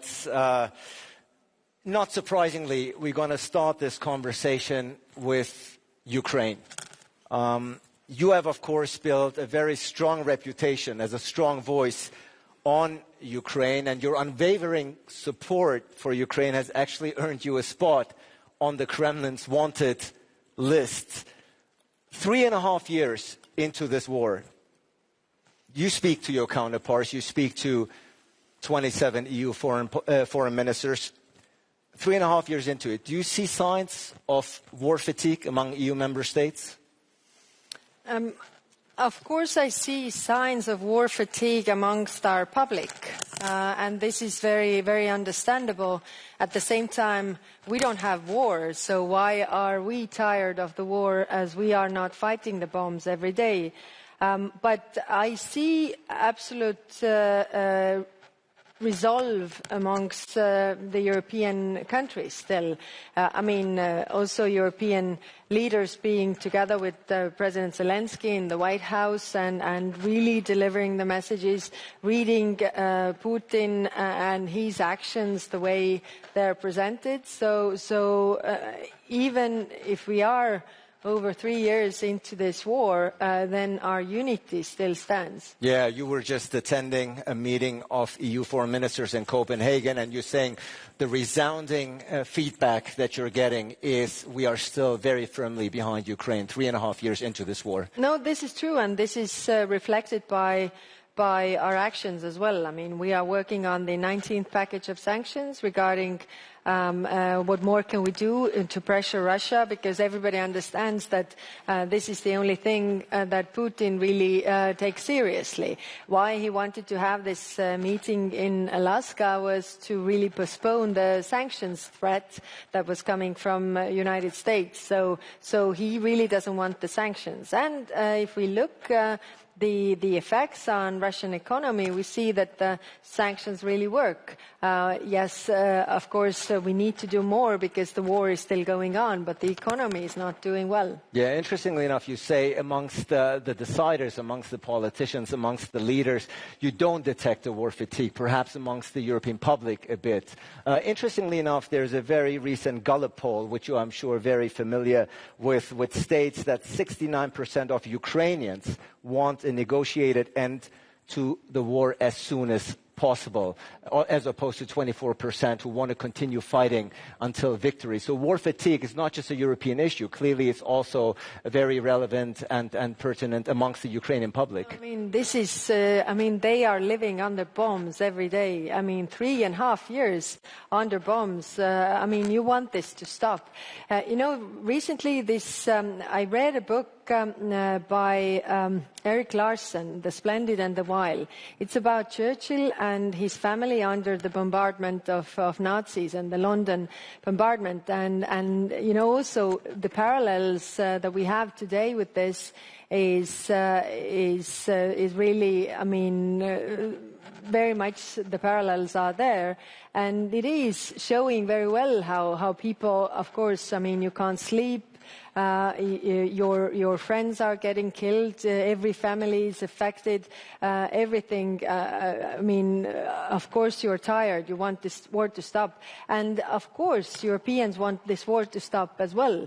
But what we want is that this is stopped for good, not that there's a pause so that Russia can gather itself and then move on a larger scale like we did or like we saw with the Minsk agreements and then the attacks that came later on. So that is what we want. And I didn't say that there is no fatigue amongst the leaders. There is still, I mean, they are all democratically elected leaders. And of course, democratically elected leaders are bound to the public's opinion as well and very much tied to what the public is feeling. Of course, they have to take the temperature at the end of the day of what the public wants. Interestingly enough, coinciding with these numbers I've just shared, there are diplomatic efforts now underway, very much led by Washington, very much led by the US President Donald Trump. How do you evaluate Donald Trump's diplomatic efforts up until now? Everybody welcomes the diplomatic efforts made by President Trump. It's just the problem is that Putin is mocking those attempts. Everybody else is welcoming because the Europeans want peace, Ukrainians want peace, and Americans want peace. Who doesn't want peace is Putin. So it takes at least two to want peace. It only takes one to want war. And as long as Russia still wants war, there's no peace. Yeah, it's very clear that US President Trump is not pursuing first and foremost ceasefire. Instead, he's trying to push Ukrainians to give up territories as part of a future peace deal. That's something you called a trap that we as Europeans should not fall into. What exactly did you mean? This is the classical Russian negotiation tactic. So, like pushing this, presenting demands, threats, using force for something that has never been yours. And by the way, in these negotiations, they are also demanding territories that they haven't even conquered militarily. So, like, we are making a compromise as we are settling for those territories that we have militarily conquered. So why is it a trap? It is because everybody is starting to talk about what Ukraine should give up. And saying, of course, it's up to Zelensky to decide what territories they are willing to give up. But then, you know, it really misses the point that Russia hasn't made any concessions, and they are the aggressor here. So they haven't made any concessions while everybody's talking about what Ukraine should give away, and that's the trap. Would you want the US president to be tougher on Vladimir Putin? If we would all be tougher on Putin, then this war would be over. But specifically the President of the United States, because at the end of the day, he is, whether we like it or not, he's currently leading those negotiations. He's pursuing his plan. Well, we have heard that President Trump is not a very patient man. He seems to be very patient with Putin, though. So, yes, I think if we all would do more, then we could deprive Russia of the funds to wage this war. That's why we are trying to find new ways of really what could we sanction so that they can't, you know, circumvent. And I welcome also the decision by United States on the secondary sanctions, which is, you know, helping Russia to gain from the profits of oil selling over the oil price cap. High Representative, am I mistaken when I say that Europe clearly is the largest contributor to Ukraine, but when it comes to negotiations, when it comes to looking for an end to this war, it seems to be playing a rather secondary role? Europe is not setting the agenda here, let's be clear. No, it's not true. I mean, any deal has to have approval of Ukrainians as well as Europeans, because any deal has to be implemented by Europeans, so or Ukrainians. So if we are not part, so that this deal would just not work. Yes, like you know, we are not directly negotiating with Putin because we saw it already before that doesn't bring much result because the pressure hasn't put Putin in a place where he actually wants peace. So we see that and we work on that track, and if there comes a moment where actually Russia is in that position that they also want peace, like really want peace, not only in words but also in deeds, what we don't see, then we can also discuss those points. But if I understand you correctly, you're saying there cannot be a peace solution without the contribution or rather involvement of the Europeans. Is that what you're saying? I'm just try to think about this in practical terms, not in theory, but in practical terms. So there is something agreed on whatever level, and then, but the things are happening in Europe. So this war is in Ukraine, and all these security issues are concerning Europe. So how would that really work in practice? If there's a deal that, for example, I'm just playing with the thought. So if Americans agree with Russia on anything, but then Europeans and Ukrainians say that okay, that's fine, but we still keep supporting Ukraine so that they can defend themselves. So how does that work? Now, let's see if the U.S. president sees it the same way. At the end of the day, there was this famous, or by now perhaps infamous, photo in the Oval Office of key European leaders sitting around the desk, listening to the U.S. president. Some described it as sitting like school kids. It's bad optics, isn't it?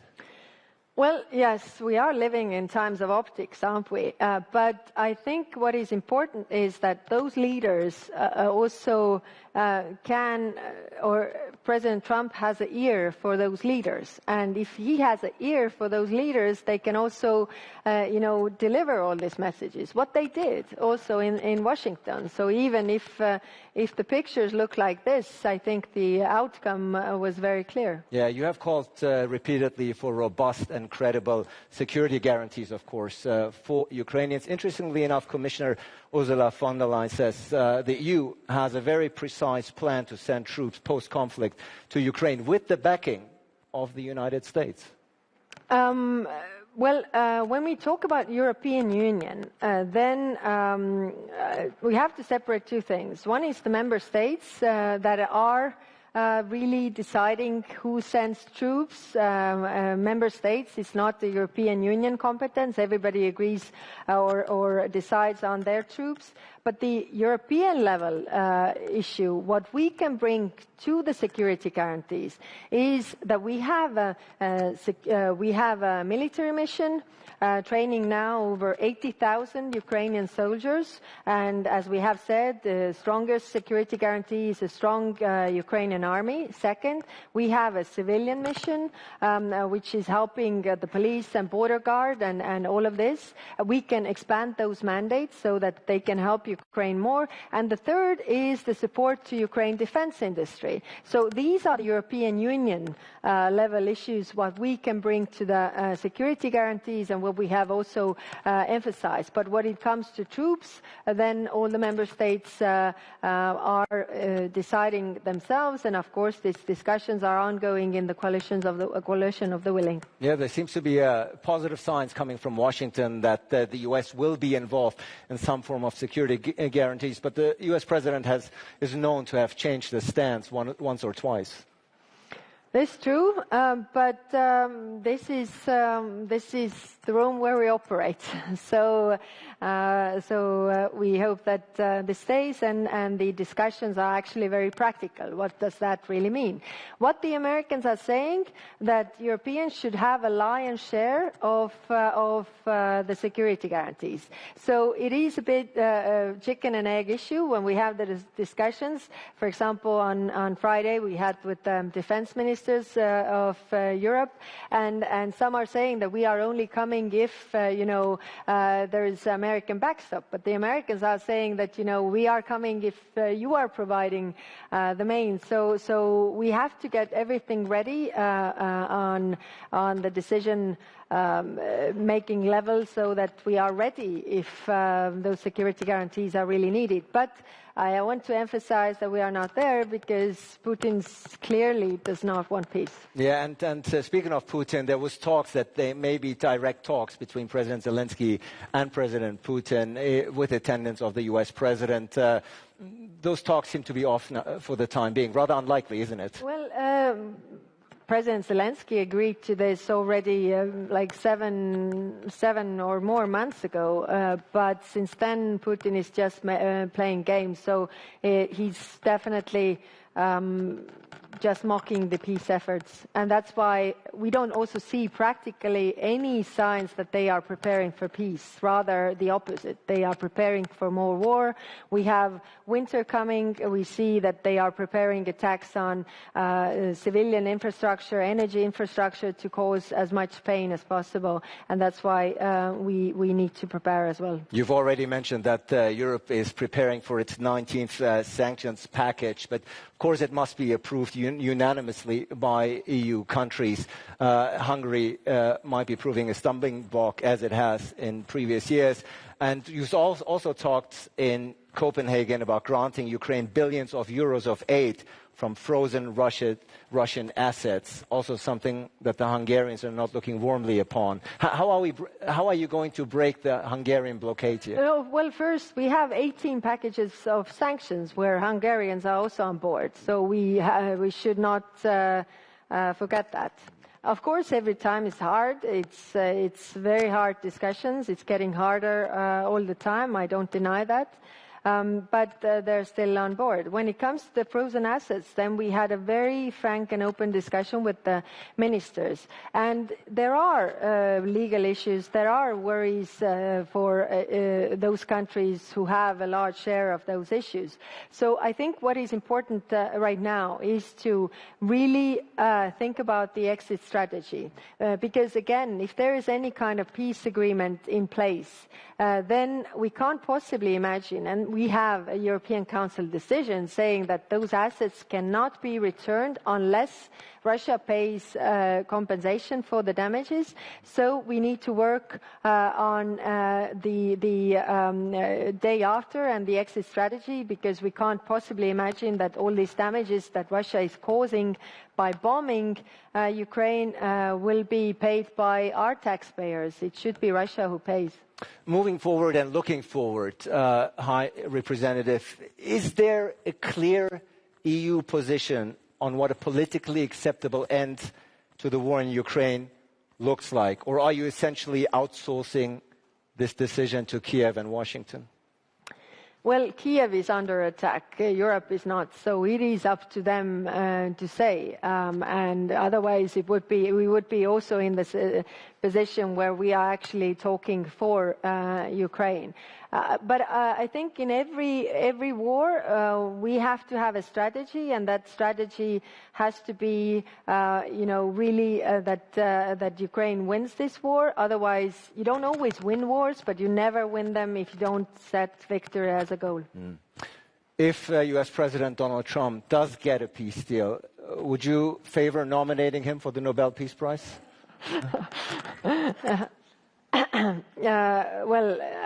Fortunately, I'm not the one who is making those applications. So.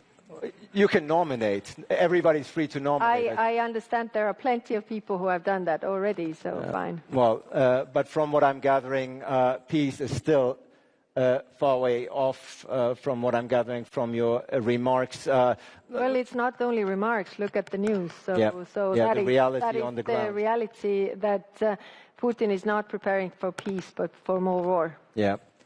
Let's turn towards the Middle East, if we may, where the humanitarian situation in Gaza continues to deteriorate. By the way, we're going to have a very high-level panel on Ukraine later on, right after this, that takes a deep dive. But the EU was very quick, and you've pointed it out also here on stage. The EU was very quick and unified in condemning Russia's invasion of Ukraine. But there's some critics who say that the EU has not demonstrated the same unity or clarity in Gaza and accuses the EU of double standards. Is that an accusation? Is that a criticism that you perceive to be fair? Well, this is true that we haven't been united on the Middle East and on Gaza. This is, huge frustration that we have not been able. And why? Because we have 27 member states, and when it's, regarding Ukraine, we have a common position, whereas regarding what is happening in the Middle East, we have countries, different reasons, some historical reasons, some other reasons, and I'm pushing all the time very hard, because I also feel that it's credibility of the European Union, that it's at stake, that we have to be, unified in this response. But what I don't agree is that we haven't been active. I think if you look globally, we are the most active on that file. We are constantly pressuring Israel. We are the biggest givers of humanitarian aid. We are the biggest supporters of Palestinian Authority. 1.6 billion euros we are giving to Palestinian Authority from 2025 to 27, so next 2 years. We are the ones keeping the two-state solution alive, and many member states are doing very good work on this. So there are positions where we are unified. First, immediate ceasefire and release of all hostages. Second, humanitarian aid must not be politicized, has to reach people. That's why we have worked on the humanitarian aid, understanding how many trucks could go in and how many border crossings open. And it is true that there is improvement, but I also agree that it's not enough. And it's super frustrating for me that we can't really deliver decisions here, really to react, because we don't have a common position. We even don't have a qualified majority on the proposals that we have made. And personally, of course, I'm hearing all these things. I mean, coming here, you also hear the protests and everything, and this is not easy, because I share the frustration that we are doing as much as we can, but it's not enough, because this humanitarian catastrophe is still ongoing. So I continue to work with the member states to have a common position, but so far it has been no unified position here. Clearly no cohesive position on the part of the EU when it comes to Gaza and Israel. Do you feel, like some do, that the EU, because of its ambiguous stance here, has lost the moral credibility, that it has been damaged, that when you as a High Representative go to other countries and try to tell them about values, about human rights, that perhaps the EU position is no longer taken serious? No, this is not true. Usually when I go to these international fora, and I know this Gaza thing always comes up. So what I do before I go, I take out the numbers. For example, I was in ASEAN. So going to ASEAN, all the ASEAN members, and very big countries in terms of population, some richer, some less rich, but a lot of people at least there. So I know that this accusation comes. Yeah. So what I do, I take the numbers of the humanitarian aid, of the support for Palestinian Authority, and then compare them. And for example, when I say that humanitarian aid, we have been given over 500 million euros, 1.6 billion to Palestinian Authority to keep the Palestinian state alive and two-state solution, and ASEAN at the same time 40 million for the whole of ASEAN. So I always say this, that if you accuse us of double standards, you should also put your money where your mouth is, because we are really, really trying. And I'm not using this as an excuse. I'm not saying that we shouldn't do more. Yes, we should, because the situation is catastrophic.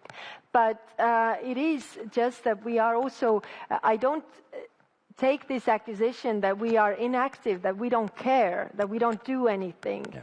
Your predecessor, Josep Borrell, has accused, though, the EU institutions of inaction over Gaza, and he has accused Israel of committing genocide. Your predecessor, Josep Borrell. Is that a terminology that you would subscribe to? Over the summer, and actually quite long time, to improve the situation on the ground. That was the agreement with the foreign ministers, where everybody agrees that we have to help the people on the ground with humanitarian aid, so that there wouldn't be famine, so that people would get help and everything. That requires me to talk to the Israelis. And that's why I have to talk to both sides. I talk to the Palestinians, I talk to the Israelis, and I do this with the mandate of 27 member states. What are the Israelis telling you? Well, with the humanitarian understanding, we reached a point where, compared to some months ago, there is more trucks getting in. There are more border crossings open than before. They have prepared the electricity and water pipeline. But there seems to be no visible improvement on the ground. Yes, really. yes, it is not enough. That I'm telling you, it's not enough. But we have still achieved something. I agree, it's not enough, but it's something. So without really talking to them all the time, without pressuring, for example, the international NGOs, I mean, they wanted to have, this 9 of September, basically, all those kicked out. So we managed to call this off. And with the Israeli government, it's extremely, extremely difficult. And my frustration comes also from the fact that we are not successful enough. But are we then more successful if we don't talk to them, considering that Israel's relation with the American administration is totally different, and Americans have the leverage over what Israel does or doesn't, more than us. So we try to help on the humanitarian track. Yeah, and I agree with you, it's not enough. Yeah, and you certainly pointed out that there is a lack of cohesion when it comes to the European position in Gaza. You made that very clear. A group of 8 EU countries, led by France and including our host country here today, Slovenia, of course, have said that they will formally recognize a Palestinian state at the upcoming UN General Assembly this month. What do you make? What do you think of the current momentum to recognize Palestine? Are you in favor of that? It is up to the member states to decide. It's their decision, because the European Union is not recognizing anybody. The U.S. High Representative support that. But my question is, that doesn't mean, that doesn't matter really what I think or don't think, because it doesn't you're the change. EU High Representative. But that's why I'm representing 27, also those who don't recognize Palestine. And that is the difficulty of my position here. So what I'm just, again, keeping in mind, will it stop the killing? Yeah. Probably not, but it will keep the two-state solution alive. Again, Europe is the stronger supporter, and everybody is on board for the two-state solution. So in order to have two states, you need to have a Palestinian state that is stronger and equal to have this level. Just 2 quick questions before we move on.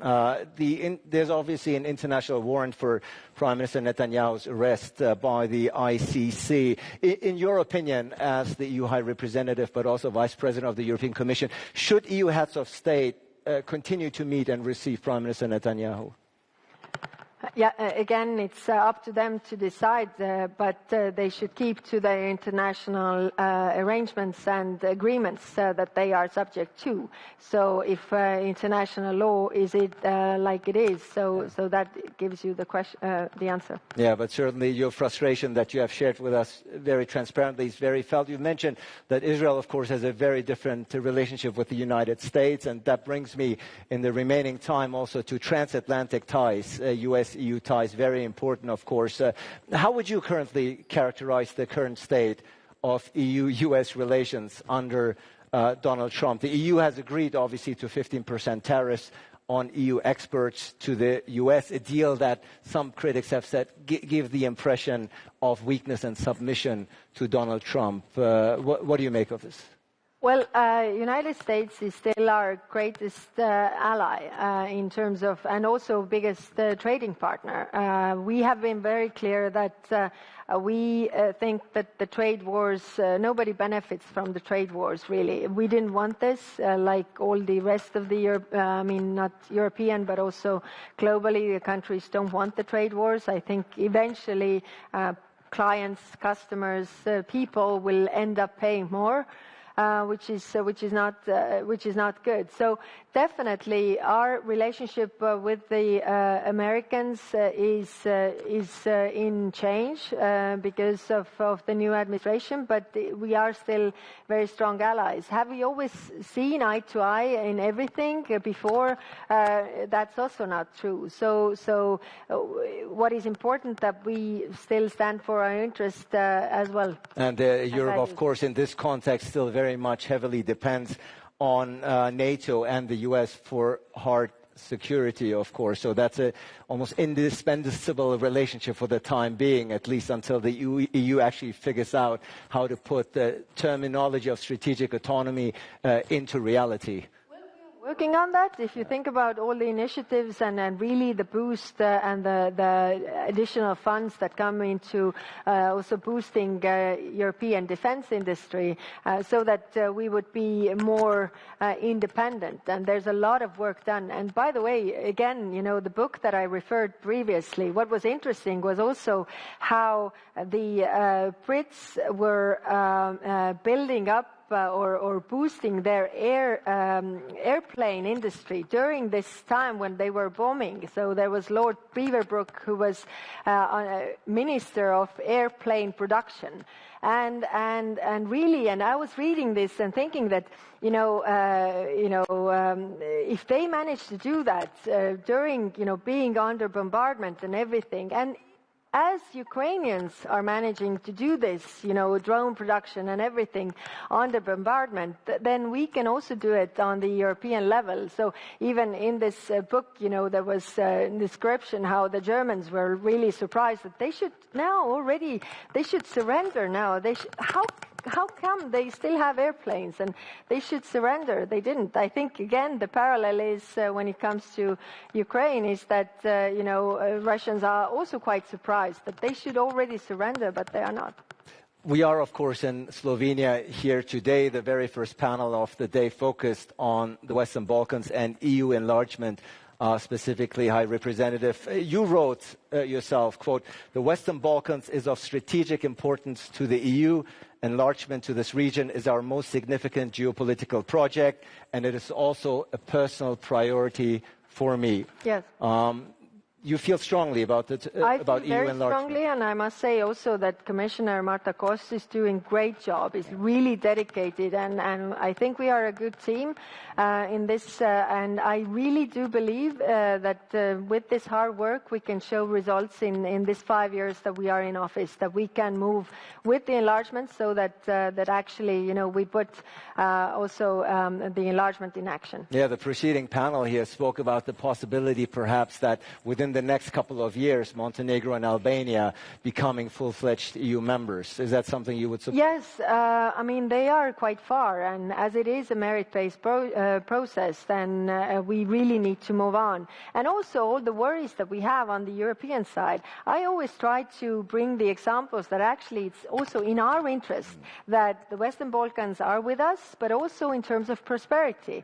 I bring this example. When Estonia, 4 years before we joined the European Union, our GDP per capita was 36% of the European average. When we joined, then it was 48% of the European average, and now it is close to 90% of the European average, which means that, the tide lifts all the boats, and together, actually, we are much stronger. We need to work on that internal market, because that is also giving us economic power that raises our geopolitical influence. Yeah, we're almost almost out of time, but I do want to get in the EU relations with the Global South, for lack of a better term. When we talk about the Global South, obviously we're talking about 3.5 billion people. That's 45% of the global population and 30% of the world economy. We just had a very momentous, very interesting meeting in China, where China came together with India, saying we're no longer rivals, we're partners.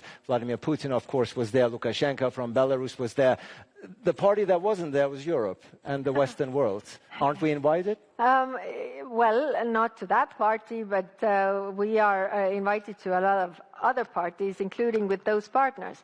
Well, that's a pretty important party. But no, it is. I mean, for example, India, is also looking for a way to diversify its trade portfolio. We have, like, say, 73 countries that really we are working with having trade agreements. Because what this trade war globally brought about was that everybody were looking for, partners to diversify.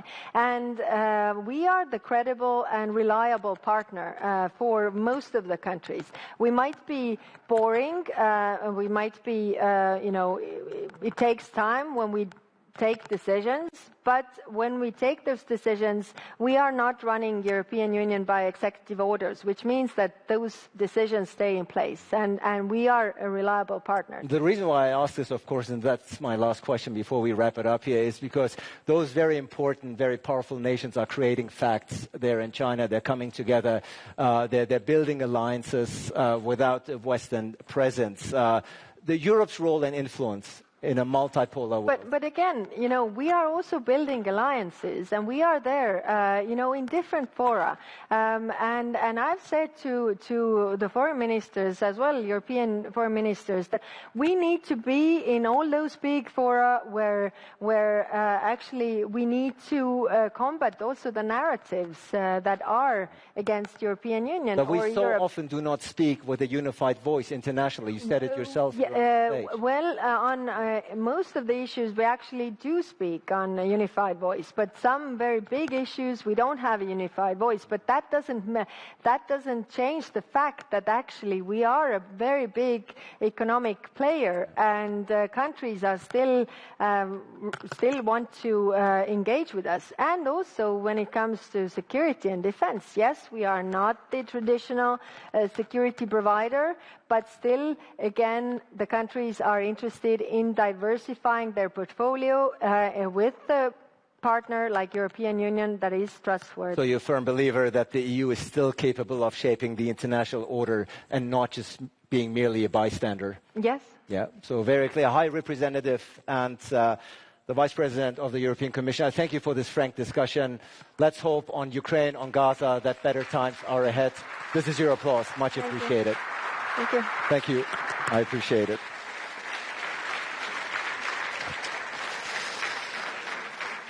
Well, ladies and gentlemen,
ready is not even ready. So I would put to you that we're now facing a big challenge, that there's talk of some kind of peace, but actually whatever vehicle is sitting in the garage, a prototype for peace, there isn't even a door, there isn't even a key to open the door at the moment, and that's what we want to try and define in these in the next hour before 5:30. So let me invite, we have 7 guests, all of whom have deep experience in Russia and also in Ukraine and also more broadly as well on issues. I would put to you that there is one thing in war theory about you only really get peace, as we've seen with the Dayton Agreement in 1995 here. You only get peace when there's weariness among all the parties. And at the moment, I'd put to you, that is not the case. Let me now invite up the 7 guests. First of all, Baiba Braze, who is the Foreign Minister of Latvia, until recently was the Assistant Secretary General for Public Diplomacy at NATO. Welcome.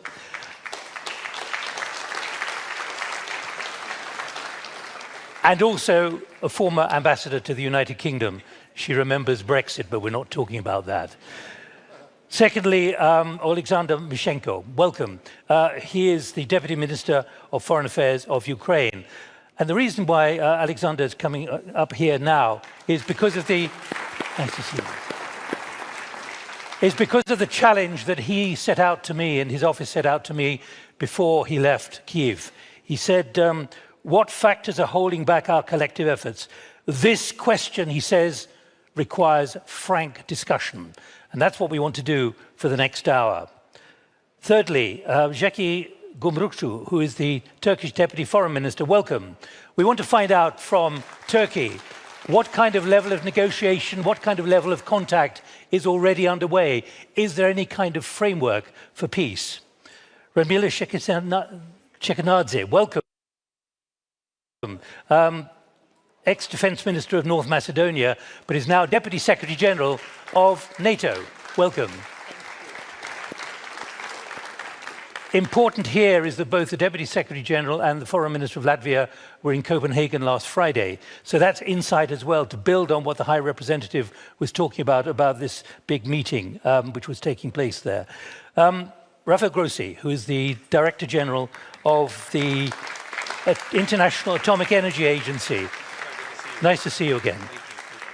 We will need to hear the vulnerabilities that there are still right across the war zone and why some kind of peace deal or some kind of cessation of hostilities is so vital. Bill Browder, welcome, Bill. Nice to see you. Why is that important? Because Bill has a very difficult relationship with Moscow, going back to the early 2000s, particularly in 2005, when he was made essentially persona non grata. So we want an insight into how we understand the Russian psychology. And finally, Vojko Volk, who is State Secretary here in Slovenia. And an important... Good to see you. Good to see you too. And one of the important reasons why Volko is with us is because he was involved in the prison swap which took place in the middle of last year and understands how the Russians negotiate. So we have a variety of ideas and a variety of perspectives, but the overall question is about Ukraine. Are we on a long road to peace? Can peace even happen? Or are we heading for a stalemate of some kind like North and South Korea or something like that? But we don't really want to talk about it. Remember, Dayton took 3 years to negotiate before they got to Dayton itself, when it took about 3 months. These peace agreements take a long time. I'm going to be sitting here, but the reason I'm sitting here and with a swing chair is I want to bring others of you among the audience into the discussion after about half an hour. So think of what you want to raise based on what you hear from the platform. There are 4 microphones in the room. We've got to handle this pretty decisively to move the microphone around quite quickly. But please think of what you want to talk about, because we need your input as well. So welcome all 7 of you. Foreign Minister, first of all, let me come to you. What is your very clear impression about whether peace is even on the table? We heard from the High Representative what she said, and I repeat it again. We are not there or anywhere close to it? The peace has never been off the table for the very reason that everybody wants peace, except Russia. So it's actually about really making sure that we have the transatlantic unity, that we continue pressure on Russia, and we continue support to Ukraine's self-defense, and invest in ourselves, in our own security and defense, because Russia has been recognized as a long-term threat to Euro-Atlantic security and every country's security. But are we using the word peace too liberally on the assumption that somehow it will happen? Russia, I mean, when we look at Russia, because that is the problem. It's not Ukraine that is the problem. Russia is our problem and will remain our problem, because the indicators that we see in Russia, whether that's politics, economy, military, religion, private sector, media, and so on and so forth, is very much oriented towards war. There's nothing else that we are seeing. And for that purpose, and analyzing from that angle, quite clearly, Russia is and will remain the threat. So until that situation is changed, there will be some difficulties getting to peace. But saying that peace is off the table, no, I'm not saying that. And as we have seen from the past, things change. Alexander, let me come to you as Deputy Minister of Foreign Affairs for Ukraine, and that challenge that you laid down and your office laid down very clearly. We need a frank discussion about all of this.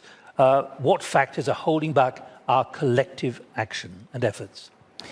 You know, my last position, I was ambassador in Latvia and spent 1 year of war in Latvia. And I remember in the beginning of war, great politician at that time, President of Latvia, Egil Levis, said that Putin, through this brutal aggression, shocked all of us.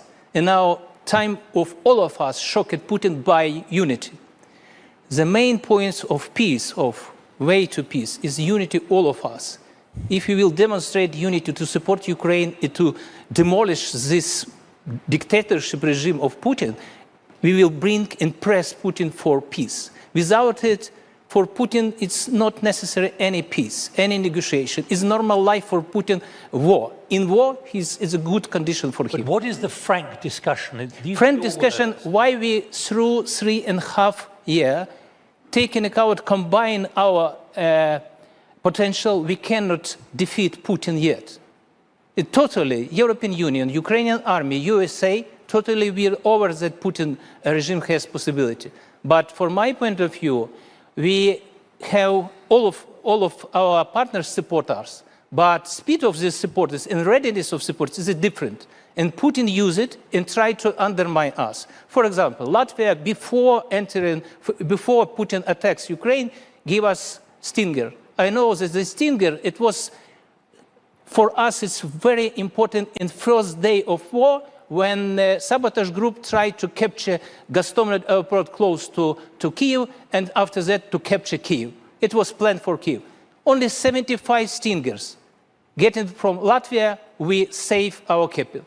If we will give Ukraine what we have now, a possibility, not considering that we have limited plan. For example, each country has their own plan of defense, and they preparing for aggression and take it, carry out, not give Ukraine because it's limited through their plan. But question is, what is the battle line in Ukraine? Is it Ukrainian front or front of whole European community? But let me keep pressing you. What is missing? What is the frankness which is missing at the moment, which you want to highlight? I want to spread information that if we will gather it all of our possibility, all of our efforts, and focus it for defeating Putin in the field of battle, we will win. Right, let me go to Turkey, because we need a reality check. There is a process which is underway intermittently in your country, contacts at least. Give us an update on how that is going and what you take away about whether there is any willingness to talk in language which could lead to peace when it comes to exchanges of prisoners and other things which are being negotiated in that process. What is the mood in the contacts there? Yeah. Of course, when we speak about Istanbul talks, there are two distinct processes. The first one was back in March 2022, right after the start of the war. And then, of course, recently, within the last 4 months or so. I'm going to speak more about the recent ones. Because later this year in May, following the US elections and the President Trump's increasing support for peace negotiations, the direct talks between the parties resumed again in Istanbul. But this time with Turkey also sitting in the same room with them. That's also showing their, I think, confidence in our ability to facilitate and conduct this sort of thing. But what are you facilitating? Of course, I have to say that, of course, despite some significant achievements in the humanitarian track, as you pointed out, exchange of, prisoners, and also some very good discussion about the kidnapped children, these 3 rounds of talks in Istanbul, the latest round of talks, have not yet yielded any considerable progress regarding ceasefire or peace. Ukraine rightly, of course, insisted on having a ceasefire first to allow room for real, healthy, meaningful negotiations, whereas Russia claimed that, it is possible, it's even necessary to first agree on the basic parameters of a peace agreement before any ceasefire. So there is this gap, irrespective of the substance of the talks, about how to proceed about that. But I think, given that this is one of the most complicated and violent conflicts of the 21st century, hoping to end this in just a few rounds of discussion, I think would have been quite naive. And I have to say that in all these 3 rounds of talks, increasingly lengthy consultations took place between the heads of delegations. And I think in a way that not only forged good rapport between the chief negotiators, but that also helped us build slowly a pratique, a culture, and a sort of a framework of negotiation. So you are producing a framework which could be adapted, which could be built upon, you think? I believe so. I'm still cautiously optimistic about that, and particularly because with this new momentum created by the Alaska talks between President Trump and Putin, and the ensuing meetings between Ukraine, US, and Europeans, including Turkey, I think we have to keep pressing on to maintain these direct talks and steer them in the right direction, which will hopefully produce something of a peace framework, which will not only bring fair and lasting peace to Ukraine, but also contribute to European security. But there's no sense of negotiations there at all. It's discussion in a very basic way about humanitarian issues. At this point, it's merely discussions, it's exchanging of positions, and they're still very far apart from each other. But I think that is the start of any process. And I think that's why we have to persevere. I understand the frustration, given the increasing Russian aerial attacks on major Ukrainian cities with unacceptable, intolerable collateral damage. But there is no alternative, rather than unrelentingly seeking peace. Because as we see it, there is hardly any possibility for a quick military victory on the battlefield, and there is hardly any possibility for a third country to come and impose a peace deal from outside. So I think it's up to Ukraine and Russia to get together, address those sensitive and difficult issues, and reach a negotiated settlement. So what you're confirming is there is a limited contact process, but no more at the moment. There is a process which we can hope more to come. That's right. How I'm going to put it in this way, I guess. Right. The words are so important. Radmila, let me come to you. You were at the Copenhagen meeting, as with the other foreign ministers in this room. What was your impression, and what did you take away? What did you take back to Brussels from that meeting about the intentions and the commitment, and whether we should be talking about peace, however you want to define it? I see that the main question that you are having is, are we heading for peace? And to a certain extent, it's understandable that while Putin is delivering terror over civilians, predominantly in Ukraine now, it is very difficult to talk, envisage peace, and look for a positive outcome. But can you define what peace is? Let me press you. But the real issue is not only to assess the likelihood, because we come from this region, we know that peace processes are never straightforward, they're never quick, and they're never easy. That's at least the lesson I have from my experience in the Balkans. But instead of focusing so much on assessing the chances, our goal is to support the chances for a peace deal. And we believe that we can do so by supporting Ukraine today so that they can defend and deter future aggressions, but defend also today. And this is why it was really important post-Hague summit to focus very much on the military support to Ukraine. You remember some of the skepticism before the NATO summit. You remember some of our discussions like this. I think that the NATO summit really provided us with a clear image of transatlantic unity and action. And what happened after the summit was that words were not just declarations. I mean, just 2 weeks after the summit, we have had yet another meeting with the US president, which actually paved the way for this priority list for Ukraine on key military equipment, especially air defense and munition, to support Ukraine in this unprecedented attack on civilian and infrastructure.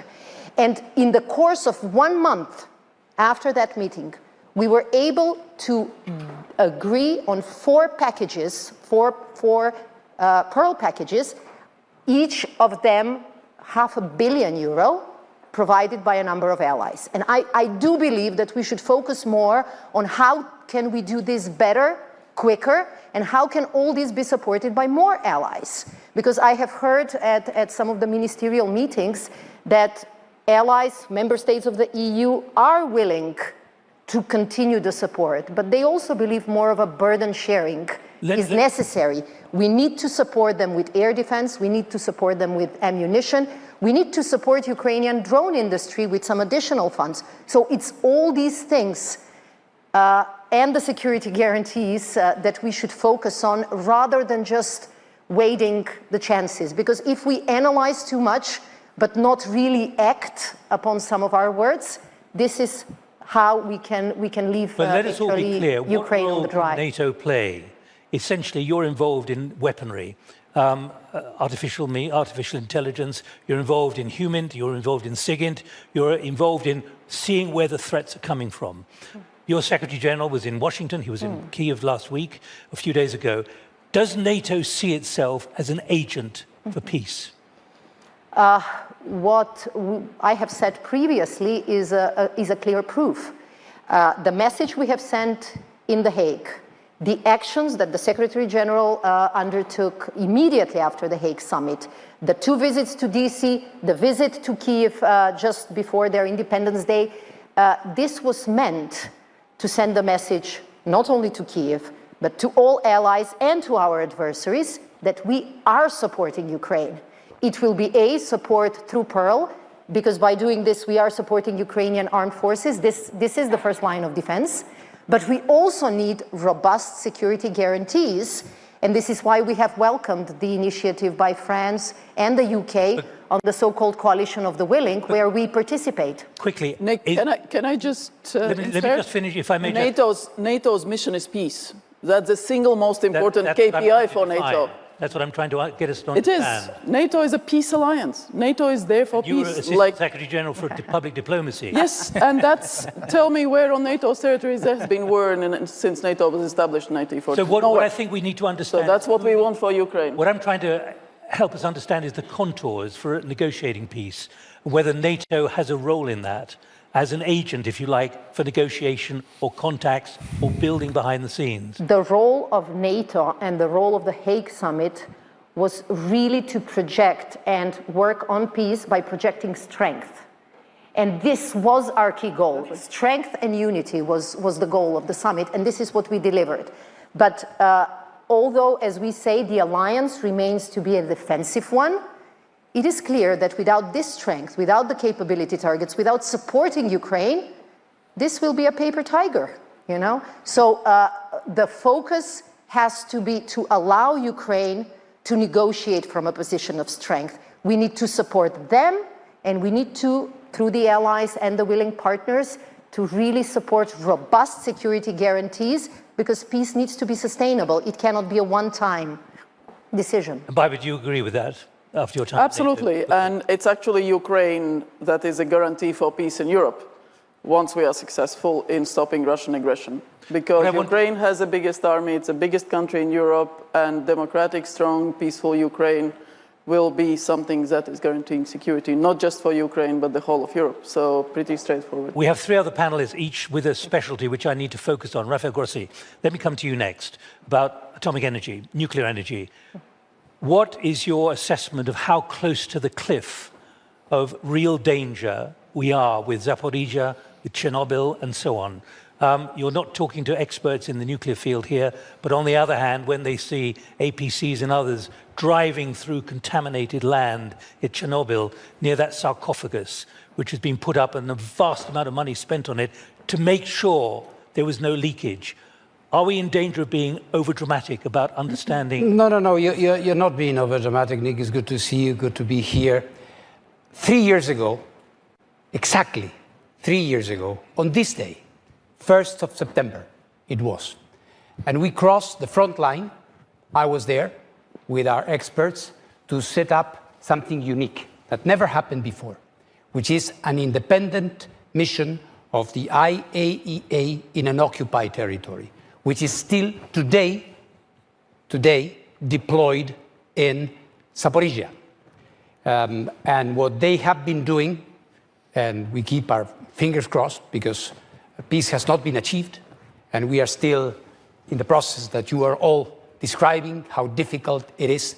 But this thing, the biggest nuclear power plant in Europe, 6 gigawatts of installed capacity, you can imagine thousands of nuclear material there, had been shelled, has been subject to attacks of different kinds. And thanks to the fact that we have an independent presence from the international community there, we have been able to address a number of issues that so far have prevented a nuclear accident from adding to the misery of what has been happening there.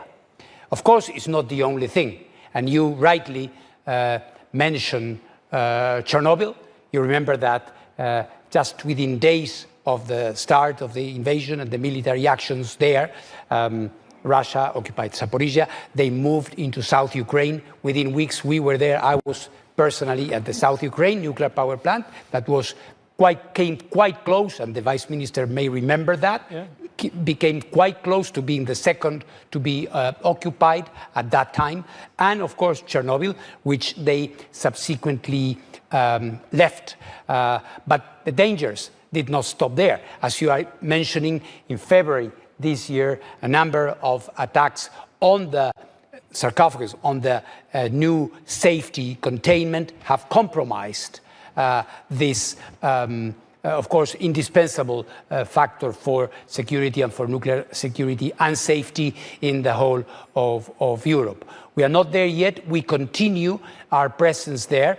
There is, and through the talks that we have been having, of course, with Ukraine, and I've been there 13 times since the war began, 6 times crossing the front line. So we are there, and we are not going anywhere until there is peace. We are engaged in trying to stabilize the situation, to maintain it as it is, and also to try to bring our help in terms of reconstruction. Let me press you, because we're talking about how you have contacts with the Russians. Of course. I'll come on to Bill and Vojko in a moment. But what is your experience? Is it a dialogue of the deaf when it comes to you raising the alarm and saying, do you realize what will happen if you continue to do this? Well, I think a way to answer your question, Nick, would be that we have been able to avoid the worst so far. Through productive contacts or not? Of course, direct contact. It's the only way. You know, I will say something very sincerely here. On occasion, many occasions, I've been personally criticized for engaging with. I've seen Putin more than once, President Putin, apart from all the others. And I have always said, if I don't talk to him, who do I talk to about the situation that they have created? How do I engage? And it's something I've discussed with your president many, many times, and I think it's essential when it comes to diplomacy, Ambassador. This is our job, to reach out, not only to present a position. There are many people who are, of course, doing this and expressing very vocally the sentiments that I think are widely shared. The essential thing here is to keep, and for this we have established a number of principles which boil down to don't shoot at a nuclear power plant, please.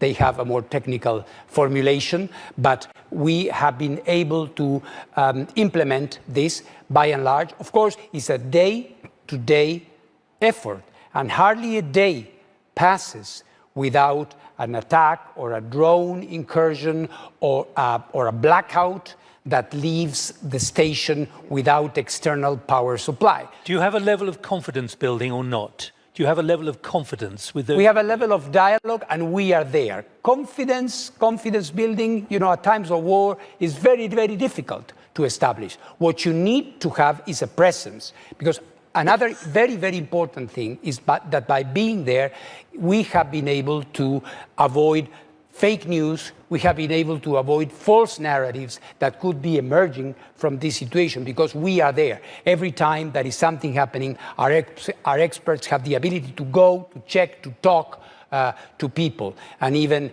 in very difficult personal situations that some of the Ukrainian staff had to endure there, we have been able, by being a presence on behalf of the international community, to do for them. Rafael, for the moment, thank you. Bill, let me come to you. For the last 20 years, you've been declared a threat to Russian national security. You have a very clear idea about the Russians. What should we be understanding about the way they negotiate? And then I'll come to Vojko as well. But I need to hear from you about is there a degree of naivete here or not? Total naivete. I was the canary in the coal mine. I had a sort of personal feud with Vladimir Putin long before the war started, and I got to see how this man behaved. And what I've learned about him, and this is all because of the Magnitsky Act, which imposes sanctions on Russia for human rights abuse. And after the death of Sergei Magnitsky. After the death of my lawyer, Sergei Magnitsky, and Putin loves his money more than human life, and the idea of sanctioning his money was a great sin. And so we've been at it for 20 years or so, or 15 years. And what I've learned about Vladimir Putin is that he never backs down. He always escalates. And it's a Russian thing. It's not just with me and Vladimir Putin. It's the war. It's any conflict. There's no backing down. The only time that Putin ever backs down is if he's in a position where he has no choice. Putin started this war. This is a war of aggression. At any moment in time, if we wanted the war to end, if he wanted the war to end, he could just end it. He could say, I'm no longer occupying Ukraine, I'm going to withdraw my troops. Ukraine is defending, he's attacking. And so all this talk about peace negotiations, there's only one party to talk to, and that's Vladimir Putin. And if he doesn't back down, and I know he's not going to back down, because if he does back down, he looks weak. If he looks weak, he loses power. If he loses power, he dies. Do you believe he understands the principle of peace, mir? The only way that there is going to be peace if he's forced to be in a position. And how do you force him? And some of the things we just talked about forces him, which is if you give the Ukrainians the weapons they need, they can defend themselves. There's another thing which we can do, which is we can deprive Putin of money. And how do we do that?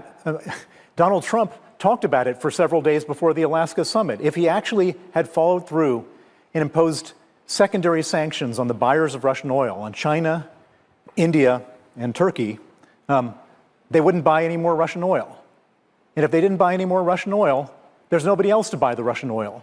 And if they don't buy the Russian oil, Russia runs out of money after 6 months. If they run out of money after 6 months, then Putin, potentially, without money to pay his soldiers, without money to pay for the Iranian and North Korean weapons, he might then say, okay, now we can talk about some type of negotiation. But you can't negotiate with anybody if they don't want to negotiate. He has no interest in negotiating because he's not in a weak position.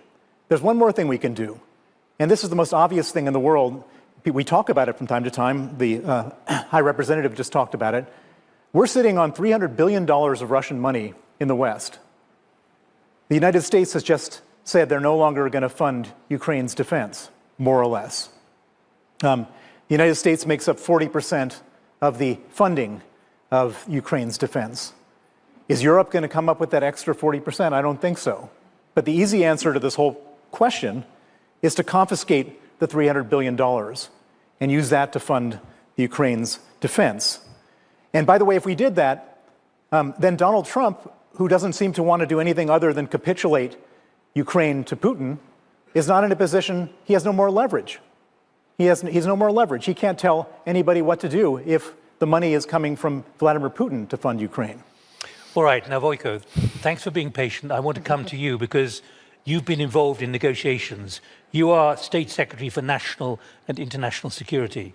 And there was a remarkable spy swap which took place a year ago after you arrested two Russian agent sleepers in 2022, correct me if I'm wrong.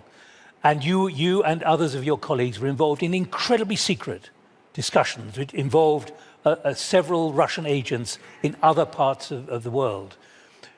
Help us understand what it is like to deal with them and what you were trying to work out and how you were trying to be bluffed and who you were dealing with, and therefore how effective negotiation can technically be with the Russians. Well, thank you. Well, luckily, there is a book out already. So, oh, the swap. Yeah, so it was called But swap. not everyone can read it in 10 minutes. It's stressful. It was stressful, and like Bill said, I mean, they put on the table everything they wanted, and we had to put on the table everything we had. Which included an assassin in Germany. And that assassin was the hardest part, but we had to put it in the deal because otherwise there wouldn't be a swap. Swap for innocent people. Okay. We gave a murderer to swap for innocent people, journalists and other innocent people. The Wall Street Journal correspondent. Yeah. And for a girl that was arrested and we freed her, that got 8 years of prison for just putting the papers in the supermarket against the war. 8 years. We released also her. But what was the most stressful thing was that, I will stop there because there everything is in the book, I don't want to. Yeah, but you can summarize the book for us. Book is good, but don't believe everything that's in the book. So it's a little bit romanticized, but that's okay. It always happens that. No, but the most frustrating thing, this is a good stage to tell it, was that me and my prime minister prepared the previous Munich security conference. That's a year and a half ago. Yeah, and we had a scheduled meeting with Kamala Harris there. And we were also to talk about the possible preparation to the swap that at that time was extremely secret. Just a couple of people in the world knew what was going on. But what happened there just one day before? Navalny died. And we knew it was a message for us. And it wasn't easy to survive that day. No, knowing that you was doing something that you will have to play along what Putin will demand in a very hardball way. We stopped working on the swap for at least 6 months. We had to. But then when we restarted, it was a serious job, a serious business. I never negotiated with the Russians directly, but I can tell you that... Your colleagues did? Yeah, intelligence and services do that extremely well, without a problem, let's say. But let me tell you that with Putin is one of those men who, when he will die, they will put him on the tombstone. Here lies the man that was always right. Always. He will never admit that he is wrong. He will never admit that he made a mistake. So how can you deal with them? And this is a real problem. And when I see the possible solutions, and I like to speak about those possible scenarios, I can only foresee 2 possible plausible scenarios to end the war. Do you mean end the war or stop hostilities? I mean, usually all the wars, before there is a peace agreement, stop with the ceasefire or stopping with hostilities or whatever. Here we have the strange demand of Mr. Putin to end the war with peace agreement without ceasefire. How does that work? You know how it's usually called, that situation? Capitulation. I was in a war in Slovenia. First we achieved ceasefire with Yugoslav army, and then we went to negotiate on Brioni Island with them. The same with Croatia to end the Croatian war. And when the Croatian war stopped, there was still part of Croatia, Posavina, that was 10 years under the protectorate of United Nations. So what we were trying to do with Putin was to have a ceasefire, to stop the killings on the ground, and to continue the war with diplomatic means instead of arms. So here are two possible scenarios with Mr. Putin. One is Finnish scenario, I call it, because one of the reasons Mr. Stubb was there in Washington was also the story of his country, who was attacked by a Red Army in '39. It was called Winter War. Finns bravely fought the Russian army. They stopped them, but the war ended with the cession of the territory from the Finnish part and the guarantees for their sovereignty on the other side. Then they were neutral, and today they are a member of NATO. But this is the scenario when Ukraine goes along and when Ukraine decides on whether this scenario can happen. The second scenario is Korean. Stalemate. Stalemate, Korean stalemate. The war continues technically. Hard freezing the front line and put the boots on the ground, because sometimes we are too reluctant even to speak about possible boots on the ground, while North Koreans have no trouble to put... But you're talking about the continuation of a state of war. No, I'm talking about, there was, as you remember, there was stop of hostilities. There was on the 50th or the 51st of there. If there is no other way, we will prevent the majority of Ukraine, and we will, unfortunately, this is scenario. I'm not advocating this. The Finnish is much better. And then we will have a new Iron Curtain in Europe. New Iron Curtain, where on the European side we will live our European life, and on the Russian side of the Iron Curtain they will live their Asian life, because this is how it will work then. Right. Let's pause at that point. Okay. Because I want to invite each of you. You've all come to the session with different ideas and different thoughts and different perspectives. I'm just going to ask for people who'd like to come in. There are 4 microphones, and I'd like you to command a microphone to come to you, because then I will come to you in about 5 or 6 minutes. But I want to get it organized so we can make best use of time. Alexander, you wanted to come in a few minutes ago. Do you want to comment on anything you've just been hearing? Yeah. Particularly what we've just heard from Milojko. Yeah, Putin never will agree for negotiation if he will perspective to win in battlefield. That's why I agree with my colleagues from NATO. NATO is an extremely important part of this process to how we gain peace, because if we equip Ukrainians with high technology weapon, and Ukrainian army is the base for future negotiation and peace negotiation.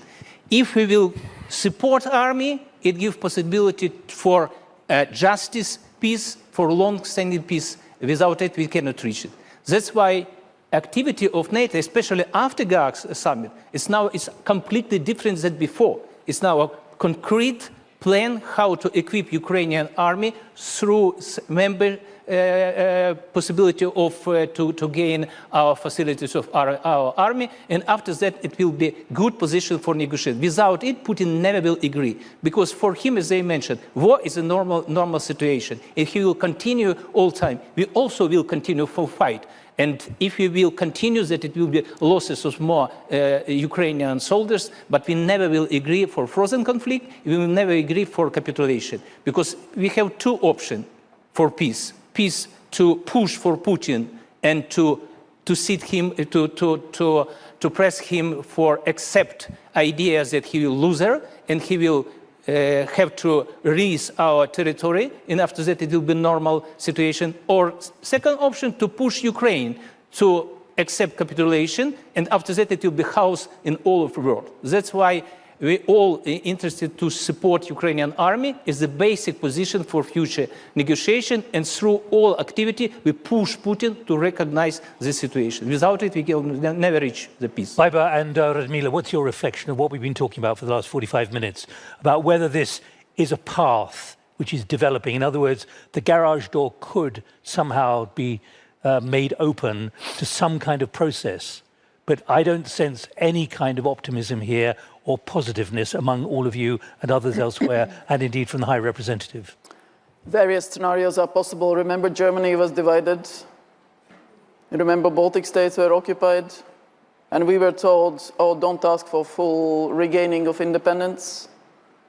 You know, you're going to destabilize and this and that. So we knew what we were doing. We knew that we were right, that we could do it, and we did it. My first portfolio in the foreign ministry was Russian troop withdrawal portfolio as a young lawyer. State sovereignty issues, and we did it after 50 years of occupation. My parents were born in the 30s when Latvia was independent. So regaining territories, regaining people, regaining statehood is possible. Uniting Germany was possible, but it requires force. It requires to be strong ourselves. So 5% for defense is not a joke. We need that because that is the first precondition. It requires transatlantic unity. It requires strong Ukraine. And it requires pressuring, butchering Kremlin to believe that he's weak. And there is no other option. Yeah. Let me say peace is possible, but we do need both parties to engage. And we have seen the commitment of Ukraine. They are prepared to negotiate for peace.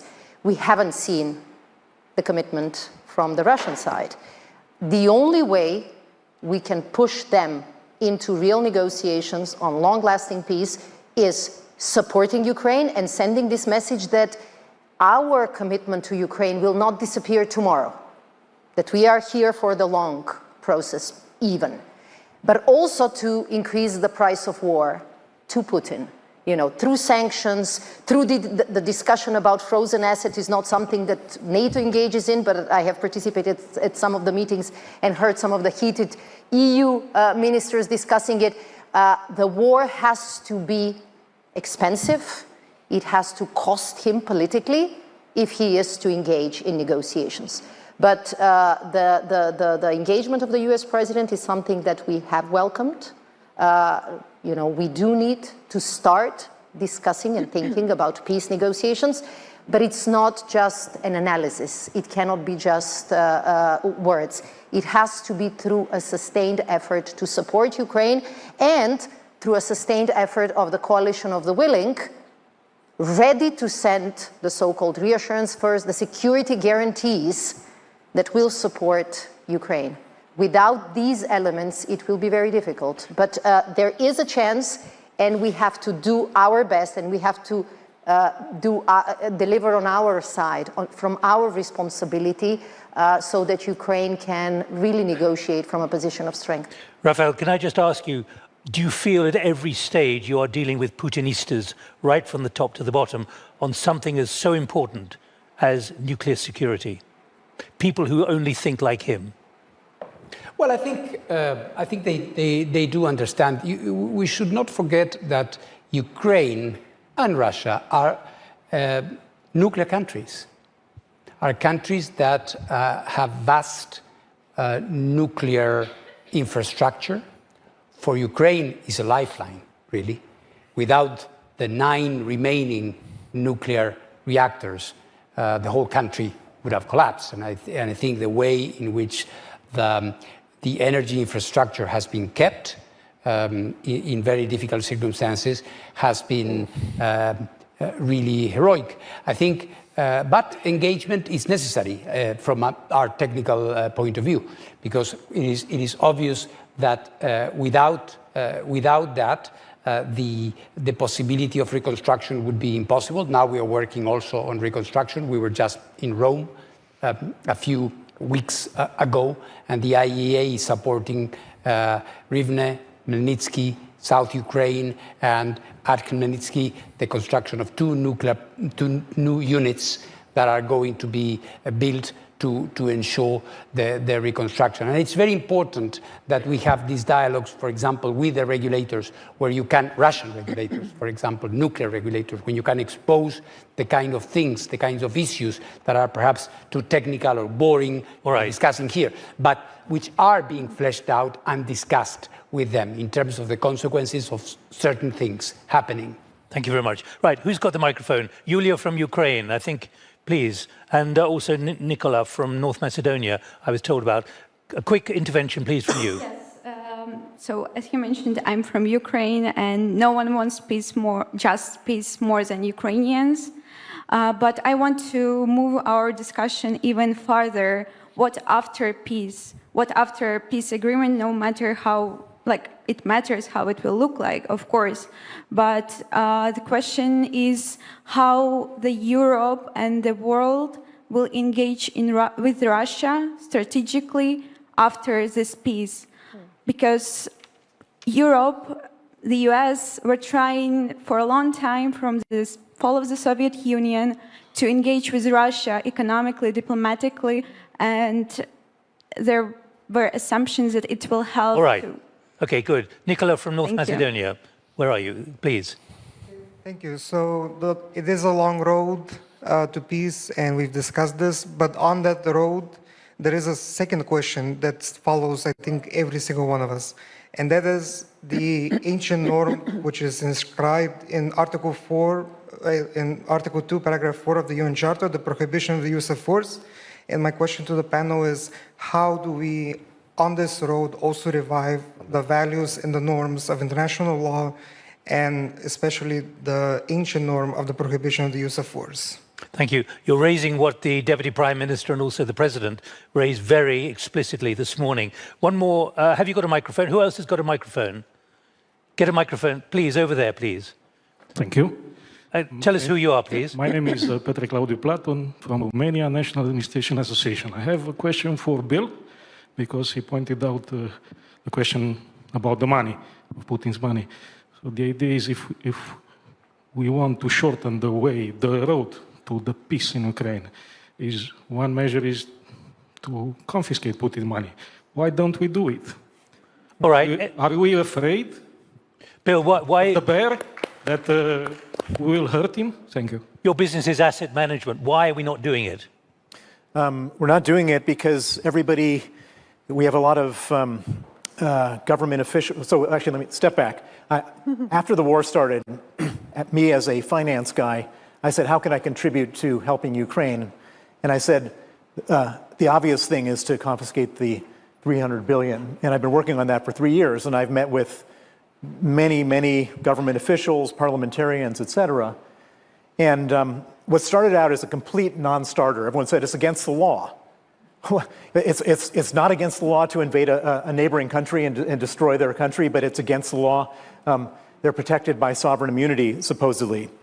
And I said, okay, well, if that's the case, why don't we change the law?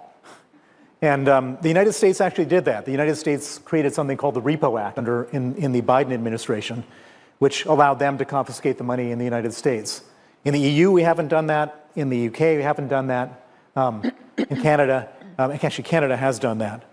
But then there's this sort of, I would say, unrealistic expectation that there is some type of possibility of negotiating. We're up here talking about negotiating peace. We can't negotiate peace with a guy who's absolutely dead set on war. Putin has not altered his expectations 1 centimeter from the very beginning. He doesn't want peace. And so if you go around the European Commission, they're all saying, well, we need to hold this back for discussions about the reparations at the end of the war. There's not going to be reparations of a country if Russia takes the country. Mm-hmm. And so, having said that, since I started this whole thing, we've moved quite a bit, and everybody has agreed. Okay, it's not legal to take the money, but we can take the interest on the money, which is no more legal or less legal than taking the money. And so we're eventually going to get to the point where the question is going to emerge in all these countries, in the European Union, in the UK. Do we want the taxpayers to pay, or do we want Putin to pay? And once it becomes that question, that's a political question, that's not a bureaucratic question, then it will be resolved and the money will be taken. Thank you. Okay, does anyone want to come in on this, on money? Please. We have Magnitsky law, thanks to Bill. And it's also valid in European Union countries. And no, I wanted to say that, if I can, the question about how will relations between Europe and Russia look after the war Well, that's the question I'm trying. Can you envisage that? Yeah, and this is my provocation, basically, about Korean scenario, because Russian generations, Russian young people should think about what will happen to them if this war freezes on the present front line. Because God bless to multilateralism, but I only see in the world now two superpowers. One is outspoken, which is United States, and the other is pretty introverted, or hideous, which is China. And China is supporting Russia so much that if this Korean scenario happens, I don't know whether Russians can escape to their Chinese future. In terms, yeah. So they will have to decide to finish this war in a manner that will give prospect to young Russians or to Russia to become European or Asian European state again, or will it for a long time be separated from Europe and be connected to Asia? Let me just can we just pick up the two thoughts from Julia and Nicola. Do you want to come in, Alexander? Yeah. We've got 11 minutes to run, so I'd like quick answers, please. Very shortly answer. Impunity and appeasement create possibility for next war. That's what we need to create situation for punishment all regime of Putin. It will be end of war. Without it, it will be create new possibility for new war. That's why establishing a criminal tribunal is very important things. We need to bring all people headed by Putin to this tribunal. First of all, now we will prevent us, for all of us, not only Ukraine. It's case concerning all of us. That's why I absolutely sure that our peace agreement will be creates possibility to bring them for punishment. That's my answer. Radmila. Fully agree with what Alexander said. What happens and what will happen to Ukraine will echo, and that will affect how aggressive leaders, how aggressive prime ministers and president consider a next territorial integrity challenge. So it is a test, not only for Ukraine, it is a test for Europe and for us. But on the issue of how do we define our policies vis-à-vis Russia in the future, I think what has happened, at least in NATO, and I think what happens in EU shows this as well, is that even if the war in Ukraine finishes tomorrow, nobody expects that we will go back business as usual pre-2020 or pre-2014, because the confidence has been lost, and all the people or politicians who were preaching different narratives were utterly proven wrong. So there will be a need for a completely different process in which European countries will stop if Russia completely changed the pattern. We should remind everyone. But 5% for defense spending is there in the NATO Hague summit, because we don't believe that we can go back business as usual. We should remind people that Putin once raised the prospect of Russia joining NATO. Oh, yeah. And there was a Russia office at NATO. Yeah, yeah. Quick answer on both. One on process with Russia. As Radmila says, there is no expectation Russia going back to some type of peaceful country. That's why NATO's defense plans are planned against Russian capabilities. That's why specific 5%, that's why 3.5% for hard defense, because that's the capability targets and the actual stuff that we need as allies to make sure that nothing happens to ourselves. From that also, it means that supporting Ukraine is more viable, so pretty straightforward. And then on international law and what it means, you know, in a wider sort of trust in international system. Remember, Ukraine, the first things that Ukraine did was actually on the basis of Article 2 to turn to the UN Security Council and request Security Council to take action on the violations that Russia was doing. So Russia vetoed the ability of the UN to act. And then Article 51, which is right to self-defense, individually and collectively, on which also NATO is based, was used for Ukraine's self-defense. And that's why when NATO actually, as allies, we analyzed whether we become party of the war if we provide Ukraine with weapons and with other assistance? The answer was no, because the Article 51 covers self-defense, it covers others providing rights to self-defense and means to for self-defense. And no, neither NATO nor allies nor anybody else helping Ukraine does not become party to the war. So we are succeeding Slovenia in the Security Council from 1st January. And we will be very, very, very much looking to actually this trust in international law, these standards that the UN Charter embodies, that countries, wherever they are, in Africa, Asia, wherever, they don't want to be invaded by their neighbors. It's so really, it's really that basic law. reassures you a little bit. Zeki, can you just hang on one moment? Yeah. Let me get another question. We've got about 7 minutes to run. David Ledington, Chairman of the Royal United Services Institute in London and former British Government Minister.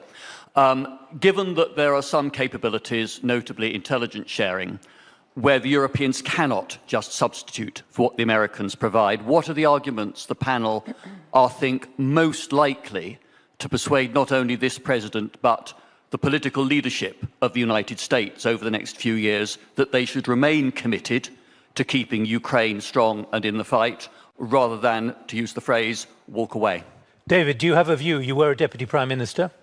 My view is that your starting point has to be that the Europeans need to show that they are taking a bigger share now, but I think my view is that the tactic of being frank, sort of deferential to President Trump is probably the right one, however humiliating it may be at the moment. But I hope that whether it's Rama or Macron or Merz or anybody else are privately really dedicating themselves to make us less dependent on the US for help for Ukraine, insofar as we can do that. But some of this will take 10 years. All right, the diplomacy of flattery. Who else would like to... Can I just check if Intel? Can I just check if anyone else has a microphone? Where? Okay, I'll come to you in a moment. Good, please. Sir. On the Intel, just a quick add-on to what David was saying is actually that it's a mutual action. There's so much that the Five Eyes get from the other partners actually without knowing that is coming from others. And the sort of fusion of all that Intel knowledge, the understanding of that Intel knowledge, what Ukrainians are doing but also using, there is a lot of joint sort of benefit that is being drawn, and I'm not even saying what the relationship is with Turkey and others for the situation in the Middle East and so on and so forth. So it's you cannot take one letter out of the wider equation on the joint Intel work, because security interests and threats are not just in one. Just one sentence. This is one of the reasons. There are several reasons why on the security guarantees the discussions are ongoing, including a US involvement. And we do believe that these robust security guarantees are the right message to Ukraine, the right support to Ukraine, but also a right message to Moscow. Thank you. One question here, because I realize you have to leave in about 4 minutes to get a plane.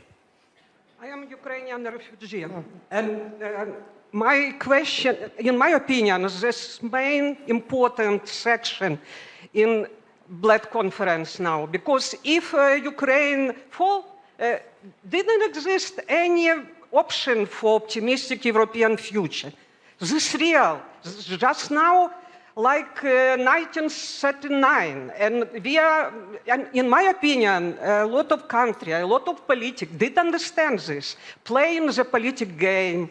Or I live in Slovenia from where it started. For example, in Slovenia, very strong Russian propaganda. And I listen to this politics second year. Every year, support young Russian, good Russian. And not my question, why? Why politicians didn't understand serious of situation? All right, in the limited time we've got available, let me put that to the politicians. You don't fully understand the enormity of what is happening. Not only Slovenia, it exists brave country and we've got the message. Yeah, please. I can answer you by Ukrainian or by English. Yeah, it's not so right, because you know, all countries support us. You can compare the first stage of war. Putin occupied huge territory of Ukraine. You can compare to last year. It's a smaller part, absolutely minimum. It means that through support of international community, we upgrade facilities of our army, we can reject attack of Putin. That means that politicians understand. Yeah, as I mentioned before, it's a different speed of understanding, different readiness to support. Somebody immediately give us assistance, but somebody postpone, etc. But nevertheless, it's normal way, because you're going to bring all together. It's a difficult task, but nevertheless, 3.5 years we stand, we fight, and we will win. Miller. Yeah. Thank you for these words. I mean, here are the people who are convinced. What we call upon when we use these pleas, we say Ukraine's security is really our security. And also our deterrence and defense is an attempt to support Ukraine. But this is why I will use your question again to plea all allies and member states present here. Please find a way in these crucial times, while the attacks in Ukraine are harshest and very much civilian-oriented, we have to pull our weight and we have to help them. Is it through Pearl, through direct assistance to drone industry in Ukraine, or in any other way, bilateral, multilateral? It doesn't matter. It is important that this life-saving ammunition and air defense reaches Ukraine, and this is how we help them. Zeki, final thought, and then one more intervention, then I have to wrap it up. Yes, I mean, I just wanted to come in the previous round to somewhat challenge the assumption that Russia is not interested in peace because it is not in a weak position. I would have to challenge it in a positive way, because I mean, if we put things into perspective, we can easily see that Russia is not in a better position compared to 2022. I mean, what was thought to be a few weeks of special military operation is now a full-scale war in its 4th year, with huge economic and human losses for Russia. And as far as I can see, the sanctions are also biting. So there is indeed a real prospect for peace. But I mean, it's all about how we can induce or compel the parties to come to the table. And as to what we can do, Europeans and the US, in that, I think we have a significant role to play with the necessary sticks and carrots. And among them, of course, most important of which is the continued support to Ukraine in terms of defensive capabilities so that they can hold their lines and defend their country, but also about the short and long-term security guarantees that will have to be provided to Ukraine for the aftermath of any peace deal or ceasefire. And I think in that regard, do not really overlook at it. The capability of the willing countries set up by the Europeans at the beginning of this year has already drafted some detailed military plans for that purpose. And in response to the question that is provided by the gentleman behind, the US administration recent decision to support and contribute to these plans is, I believe, an extremely significant step, which I hope might make it easier for both parties to take those hard and bold steps that can pave the way for a final, fair and lasting peace. Thank you, Zeki. Yeah. Baiba. Just a final word. I can't imagine Turkey recognizing the north of the Black Sea as Russian. I really cannot imagine. We have always said that, I mean, our firm support to territorial integrity and sovereignty of Ukraine is steadfast. That will never change at all. And we repeatedly condemned Russia's invasion and annexation of Ukrainian territories, and we said we will never recognize that from the very outset in 2014. But also that shows the wider scope, how much unity there is, not only in NATO or in the EU, but around the world. I have heard those same sentences from the others in the Middle East, in Africa, in Asia, and so on and so forth. Because at the end, we are in it together. There is a basic rule that we need to observe. And the fact is that as far as NATO allies or Ukraine or others is concerned, Ukraine was fighting the war before 2014. It was a sub-conventional war because Russian warfare doctrine is one. It's not only conventional war, it's a lot of sub-conventional. Because they are trying to get their objectives, and that's the cheapest way how to get it, to get influence, to get control, through other means.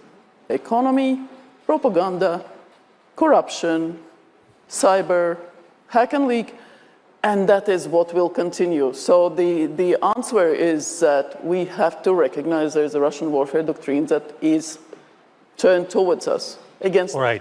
And maintaining that ability to make our own decisions is crucially important. Well, look, thank you all. Radmila had to leave because there's a plane at, in an hour from now, and we can't stop the plane. Alexander, I hope we've been frank enough to justify the discussion that you wanted. That you're not going to go back to Kiev saying, actually, they bottled out when it came to these very, very difficult questions.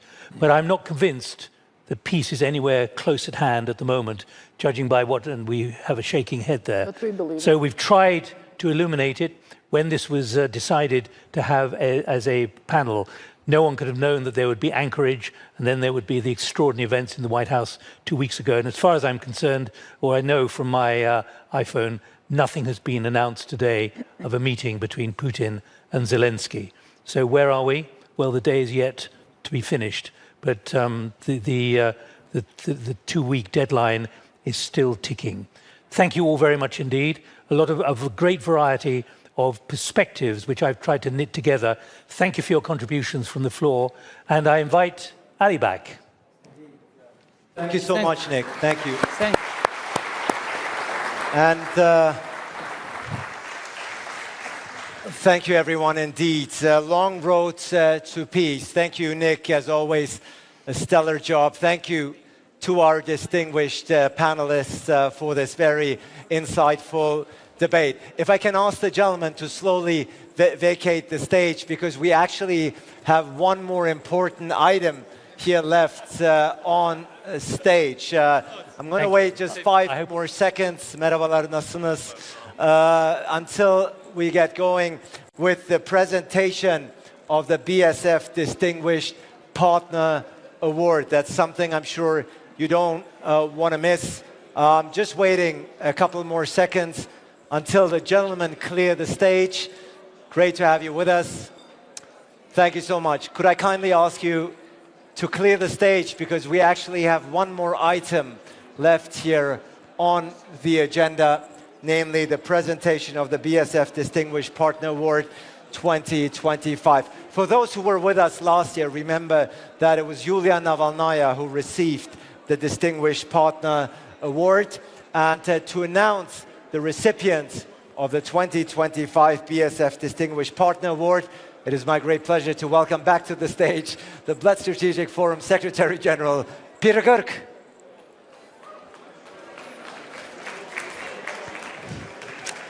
Floor is yours, Peter. Thank you very much, Ali. Since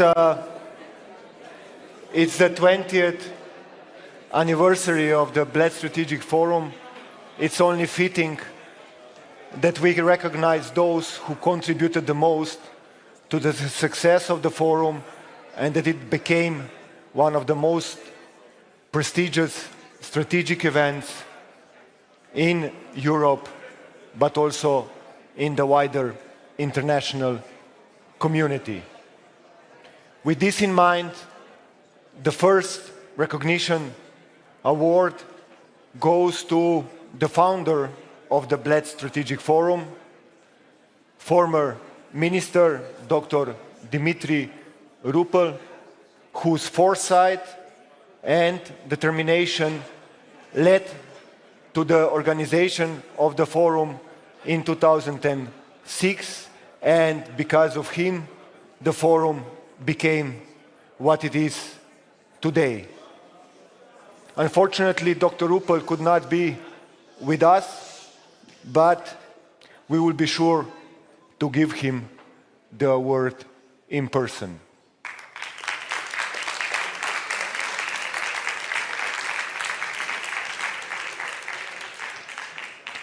Next award is for those who preceded me and who worked with the passion, courage, and dedication in order to make this event happen from year to year. We are going to honor and recognize the work of the former Secretary Generals who have been bold enough to take this function and make it what it was or what it is today. Before I call them to the floor, I would like to invite the Minister of Foreign Affairs of Slovenia, Ms. Tanja Fajon, to come to present the awards.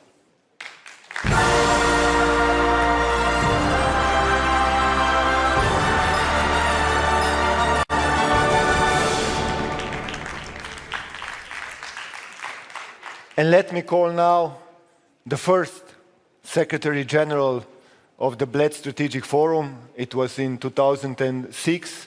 My dear friend, Ambassador Darja Baudaš-Kuret. Please, Ambassador.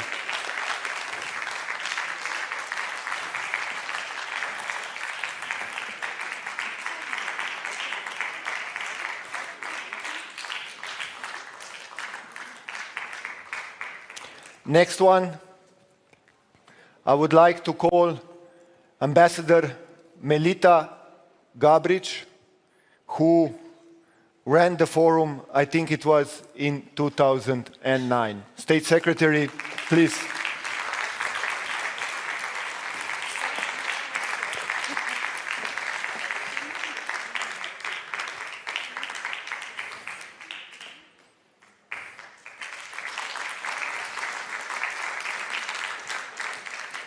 Next one is also my dear friend, Ms. Miriam Moșgan.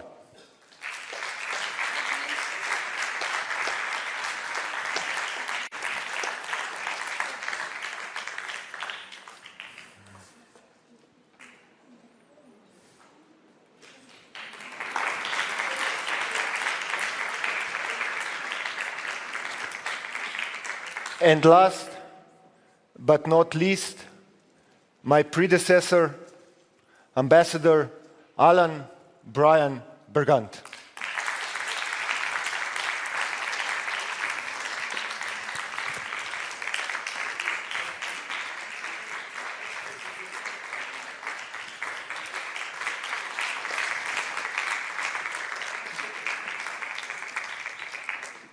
Thank you very much, former Secretary Generals. Without you, we wouldn't be standing here in this hall. And now a special recognition to somebody who actually was not just present at all the 20 Bled Strategic Forums, but was working in each of them, ensuring that the forums are being done in orderly and efficient manner. When I see her running around the festival hall every year, I know that the forum is going to be great. And until she is going to run around, I hope I will also be here, because without her, the things just wouldn't work out. Let us honor Alenka Žigon, member of the Protocol Department.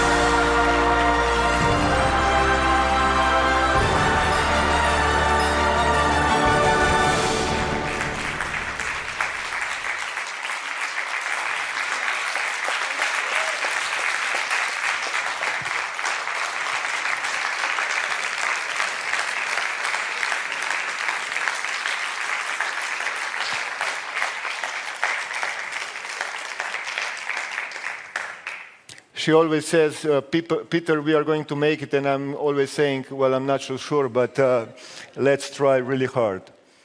And finally, the BSF Distinguished Partner Award. This year, we are going to give it to the ones who are not with us anymore.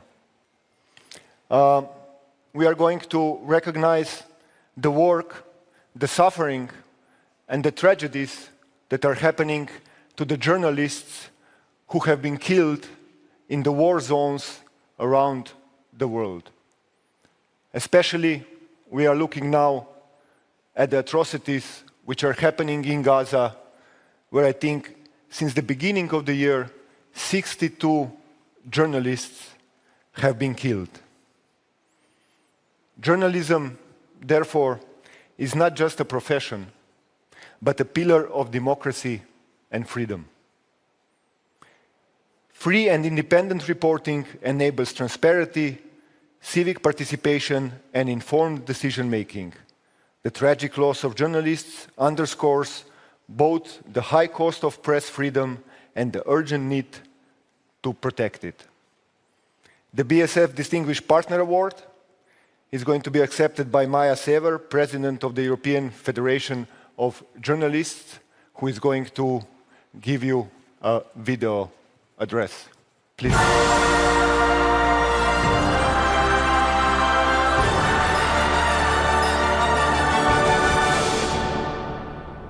My name is Maja Sever and I'm a journalist and President of European Federation of Journalists. On behalf of all colleagues I represent as President of EFJ, but I believe I can also speak for the wider journalist community, I thank you for this award. I see this as your recognition as an affirmation of journalism as a public good, as a defender of democracy and freedom. I accept this award with deep gratitude, but also with sorrow in my heart. The award is dedicated to those who are not longer with us, our colleagues who gave their lives reporting from war zones. They defended the true and the public's rights to know, and the price they paid was the highest one. I can say from my personal perspective and experience that war reporting is the hardest part of our profession. Every war is terrible, but thanks to journalists, the world knows the truth about those horrors. These days, we can not only see the journalists are dying on the front line, but they have become target. In the past year, more than 120 journalists and media workers were killed on assignment. From Gaza, we saw entire new teams being killed. All of them were human beings, with families, plans, and dreams. Mariam, Mohammed, Heba, and many others reported until their last breath, with a camera and a pen in a hand, so that the world could see the reality of war. In Ukraine, we have lost too many colleagues. Our friends in Ukraine are exhausted by a war that does not end. That's why the EFJ, together with unions in Ukraine, opened 6 solidarity centers which provide daily assistance to colleagues on the front lines. We do not forget our colleagues from Belarus, those who forced to exile, or those unjustly imprisoned and who still continue to believe in the freedom of journalism. Their courage is equal to that of those on the battlefield.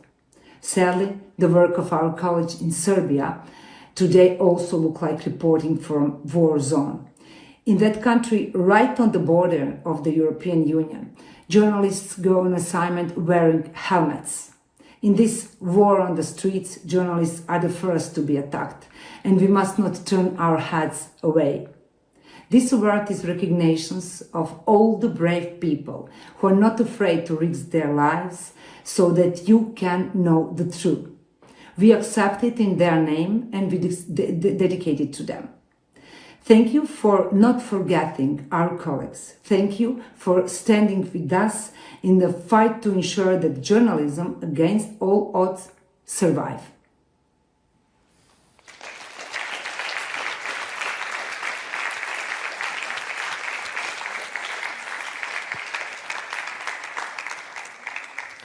Thank you very much, Maja Sever. With this presentation and the award, we are concluding the first sessions and the opening of the Bled Strategic Forum. I would like to thank each and every one of you who came to listen to the debates and especially have been involved in the discussion on how we can make this world a better place. Thank you very much. Reception is at 8, followed by the night oval session, which is going to be very interesting on European identity. I hope to see you all there. Thank you very much. Thank you, Minister, for everything.